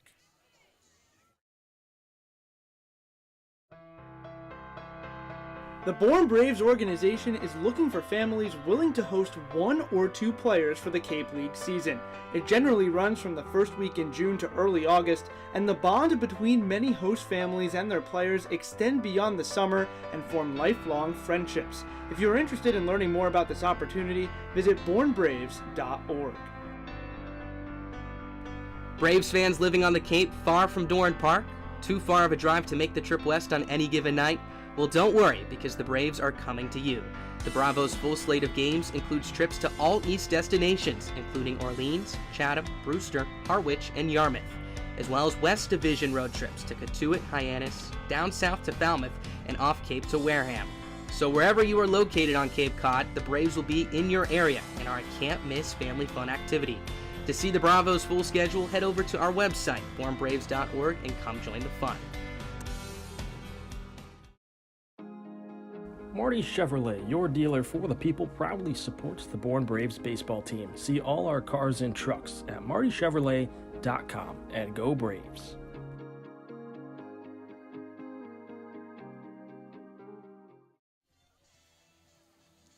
Bryce Eblin, Mr. Clutch in the top of the 9th, delivers an RBI single to tie it at 3, and we head to the bottom half. Ryan Free will come onto the mound, looking to keep it at a 3-3 ball game and extend us to extra innings under the lights at McKeon Park. Free, the left-hander out of Texas Tech, will make his 5th appearance. He's 1-1 with an even 6 ERA. 6 innings pitched, 6 strikeouts, 1 walk, 6 hits. And he's allowed 5 runs, 4 of them earned. Has a save this year. Got that in his last outing, July 9th at Brewster, the 5-4 win for Bourne. At a final after 8 innings due to darkness. He'll face 9-1-2 in the Hyannis order. Beginning with the 9-hitter in Will Taylor. It will be his 2nd at-bat. He pinch hit in the 6th for Trey Lipsy, and he struck out swinging. Cam and I talk about how every game means more as you head into the month of July. This one a big one. Had the makings of a must-win game heading into it. And high tensions as we head into the bottom of the 9th. The lefty and Free, the righty and Taylor. First pitch, breaking ball outside, 1-0.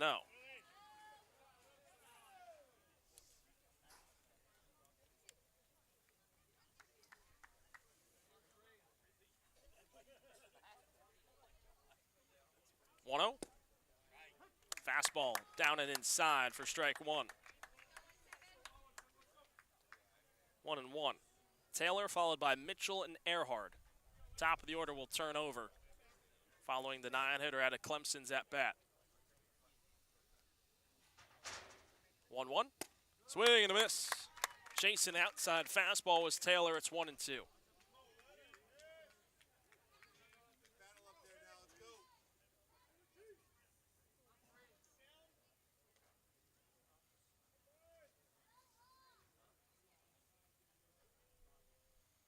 The 1-2. Swing and a miss. Down on strikes goes Taylor.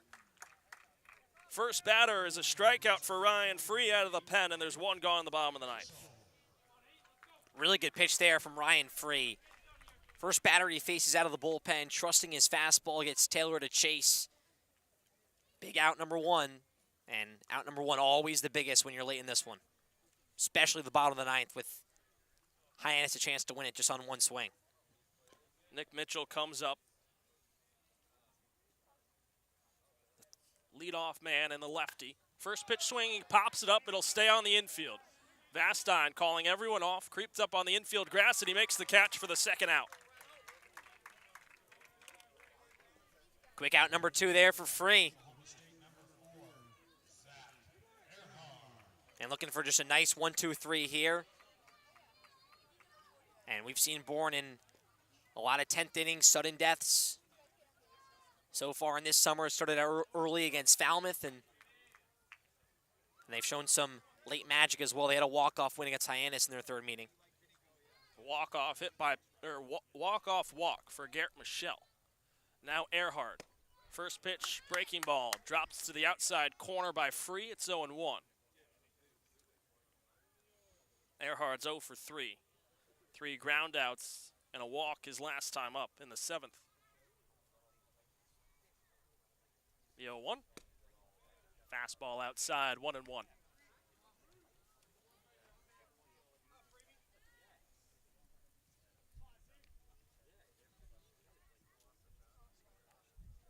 Middle infield have their heels on the outfield grass. Eblin holding the corner at third. 1-1 breaking ball. A touch upstairs, and it's 2-1. Harrelson camped out in straightaway center field. Chufreda in left and Diggs is in right.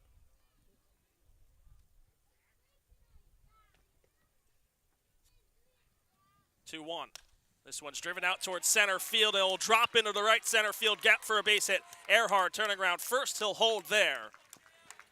And the go-ahead run is on base here for Hyannis, looking for the walk-off. 2 out, clutch base hit for Zach Earhart.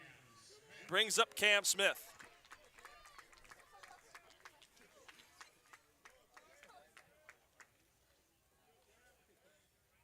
And Smith and York in the 3-4 spot, both with power. Tough there for Free. Got to face now hottest hitter on this team in Smith. Earhart takes his lead. He's held on to by Bender from the stretch. First pitch to Smith. Fastball outside, 1-0. Smith doubled and scored in the first. Reached on a fielder's choice in the third and then grounded out and flew out his last 2 times at the dish. Stands in the righty's batter's box against the lefty and Free. Earhart the lead at first. The 1-0. Fastball right at the knees. Called strike 1, and it's 1-1 with 2 outs.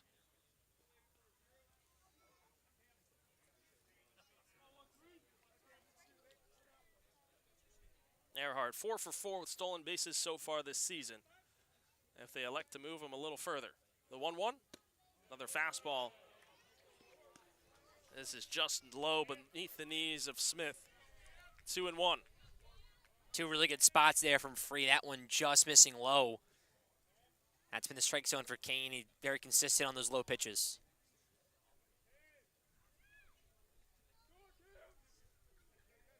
The 2-1 from Free. Breaking ball. Smith checked his swing and he held up. This one's low in the dirt, blocked by Bodine. 3-1 count to Cam Smith.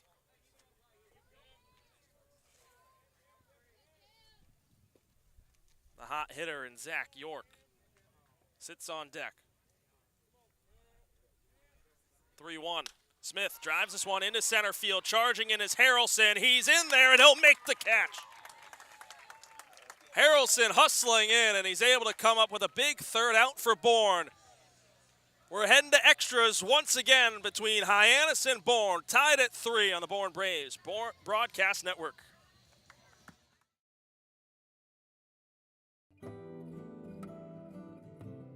Commercial Electric Solutions, Cape Cod's most valued and professional electric subcontractor who has been providing exceptional services to both commercial and residential customers for over 10 years. Do you have an electric problem? CES has the solution. Cape Cod Orthopedics and Sports Medicine is a proud sponsor of the Bourne Braves. Cape Cod Orthopedic Sports Medicine and Physical Therapy is the region's largest and most experienced orthopedic group, accepting new patients at our Sandwich and Hyannis clinics. Convention Data Services, or CDS, is a technology company based in Bourne and a proud supporter of Cape Cod baseball. Since 1986, CDS has been delivering customized solutions to the global trade show industry. Keep up with CDS on their website at cdsreg.com and follow them on Facebook and LinkedIn.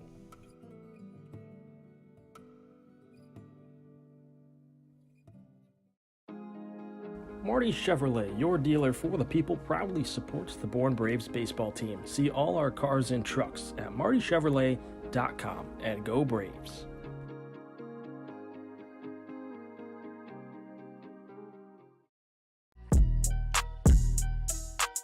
This is JKG. You're listening to the Bourne Braves Broadcast Network.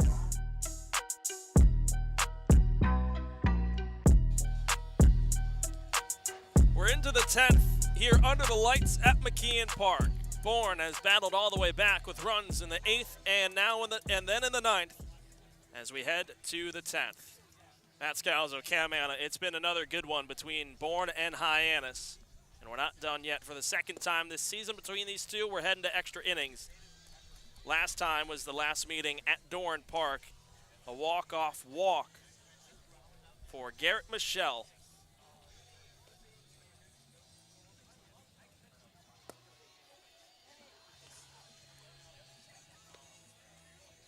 And here on the mound will be David Case, the left-hander, heading to Grand Canyon,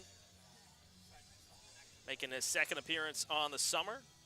Went 1 2/3 on July 13th against Brewster, gave up 1 hit, walked a pair, struck out nobody in the 7-3 win for the Whitecaps. Derek Bender will start on second, as is extra innings rules, and it'll be Caden Bodine to lead off. And Bodine's been clutch for Bourne.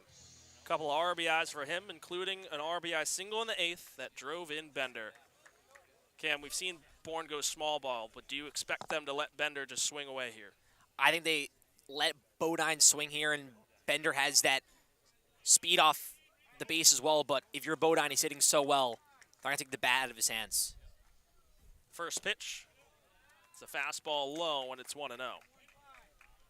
2 singles for Bodine as well, and he's just been the RBI machine. He's the reason Bourne is where they are right now.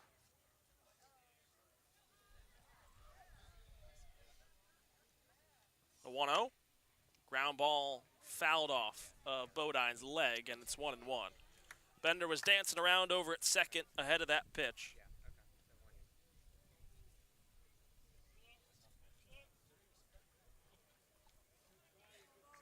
And I also expect Bender to stay put at second, not trying to steal here to begin the inning. Just trust Bodine and his bat and what he's been able to bring to the table tonight.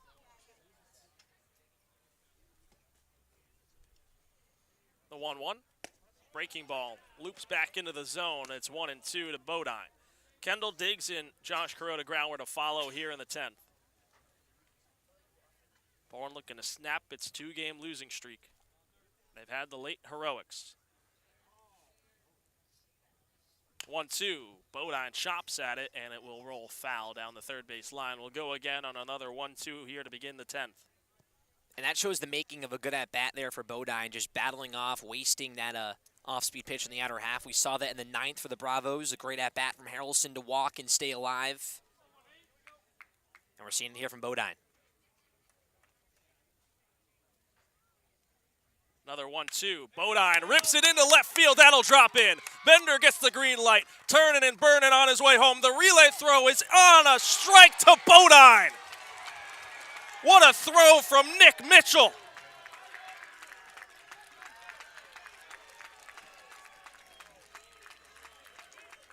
A one-hop bullet into Done. Bender's tagged out.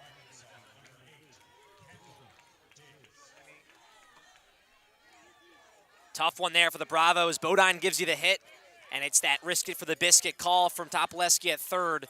Bender kind of stepped on the bag right when the left fielder in Mitchell had the ball. It was going to be a bang-bang play, and the Harbor Hawks win the battle.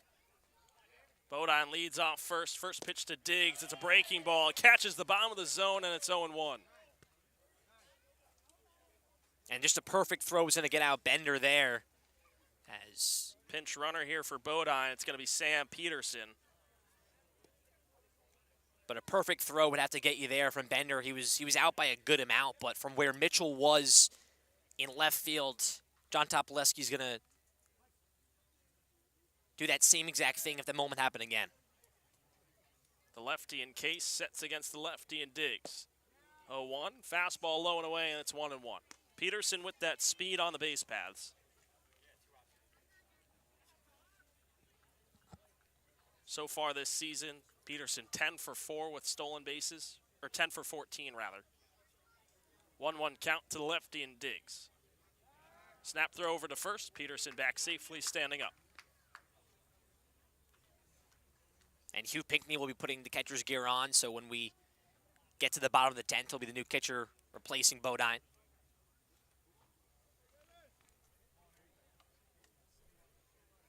Bodine finishes his night 3 for 5. Couple RBIs for him. 1-1, breaking ball. Diggs turns and drives us into right field, pushing Earhart back onto the warning track, and he makes the catch. Peterson retreats back to first ahead of the throw from Earhart.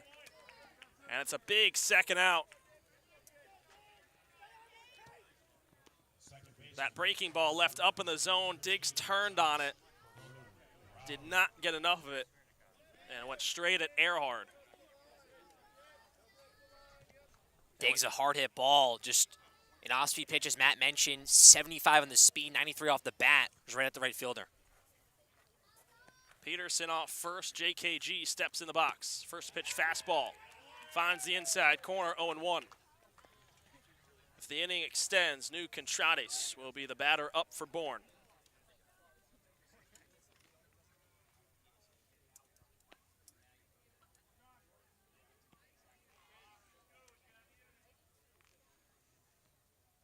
Peterson going, he's caught in a rundown. Lane still has the ball, now he's chasing him down, he'll tag him out. Peterson was going, Case snapped the throw over. And Lane tagged him out to end the inning. But how about the play from the left fielder and Nick Mitchell? A dart from left field, tagged out. Derek Bender looking to give Bourne the lead. And now Hyannis has a chance to get the last laugh as we head to the bottom of the 10th. Here from McKeon Park on the Bourne Braves Broadcast Network.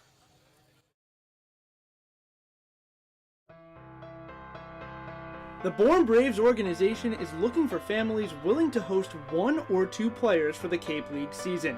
It generally runs from the first week in June to early August, and the bond between many host families and their players extend beyond the summer and form lifelong friendships. If you are interested in learning more about this opportunity, visit bournebraves.org. Braves fans living on the Cape far from Doran Park? Too far of a drive to make the trip west on any given night? Well, don't worry, because the Braves are coming to you. The Bravos' full slate of games includes trips to all East destinations, including Orleans, Chatham, Brewster, Harwich, and Yarmouth, as well as West Division road trips to Cotuit, Hyannis, down south to Falmouth, and off Cape to Wareham. So wherever you are located on Cape Cod, the Braves will be in your area and are a can't-miss family fun activity. To see the Bravos' full schedule, head over to our website, bournebraves.org, and come join the fun. Marty Chevrolet, your dealer for the people, proudly supports the Bourne Braves baseball team. See all our cars and trucks at martychevrolet.com, and go Braves.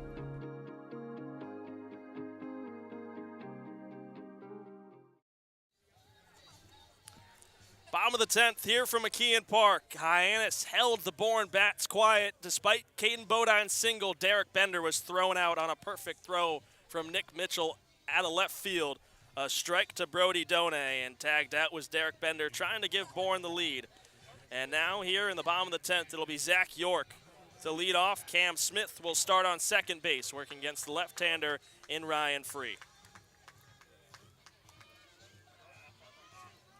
Hugh Pinckney now behind the plate. Bodine was pinch ran for by Sam Peterson.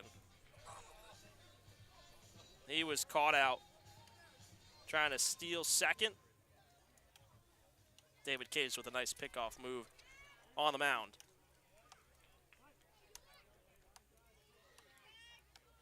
Free working against the lefty in York. Smith looking to walk it off. He stands on second. Hyannis looking for their second straight win over Bourne. Lefty on lefty, Free against York. First pitch. Breaking ball, catches the outside corner, 0-1.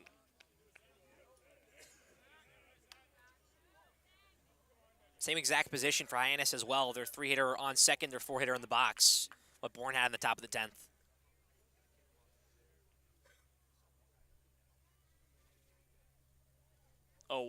York turns, drives this down the right field line and into the corner. Cam Smith around third. Zachary York, the hero tonight in Hyannis. The walk-off single, and the Harbor Hawks take this one 4-3 over Bourne.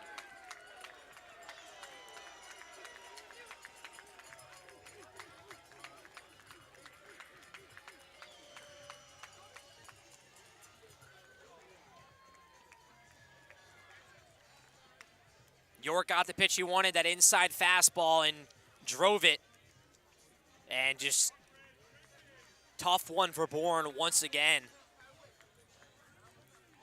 And a lot of spots you can look at overall. Tough pill to swallow, though, for the Bravos. Losing 3 in a row for the first time since first week of the season in June. And it came down tonight. The Harbor Hawks as a whole just did more with their hits, drove in more runners when they were on the pond. Bourne had similar opportunities as the Harbor Hawks came up big when needed.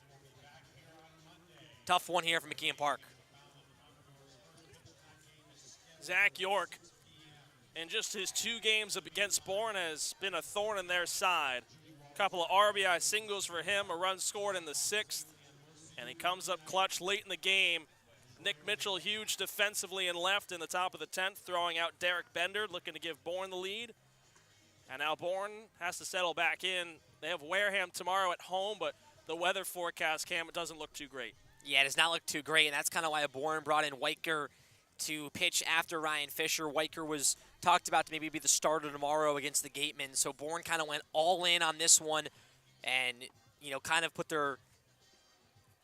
all their peas in one basket to kind of think that the game tomorrow against the Gatemen is going to get canceled, and that's very likely.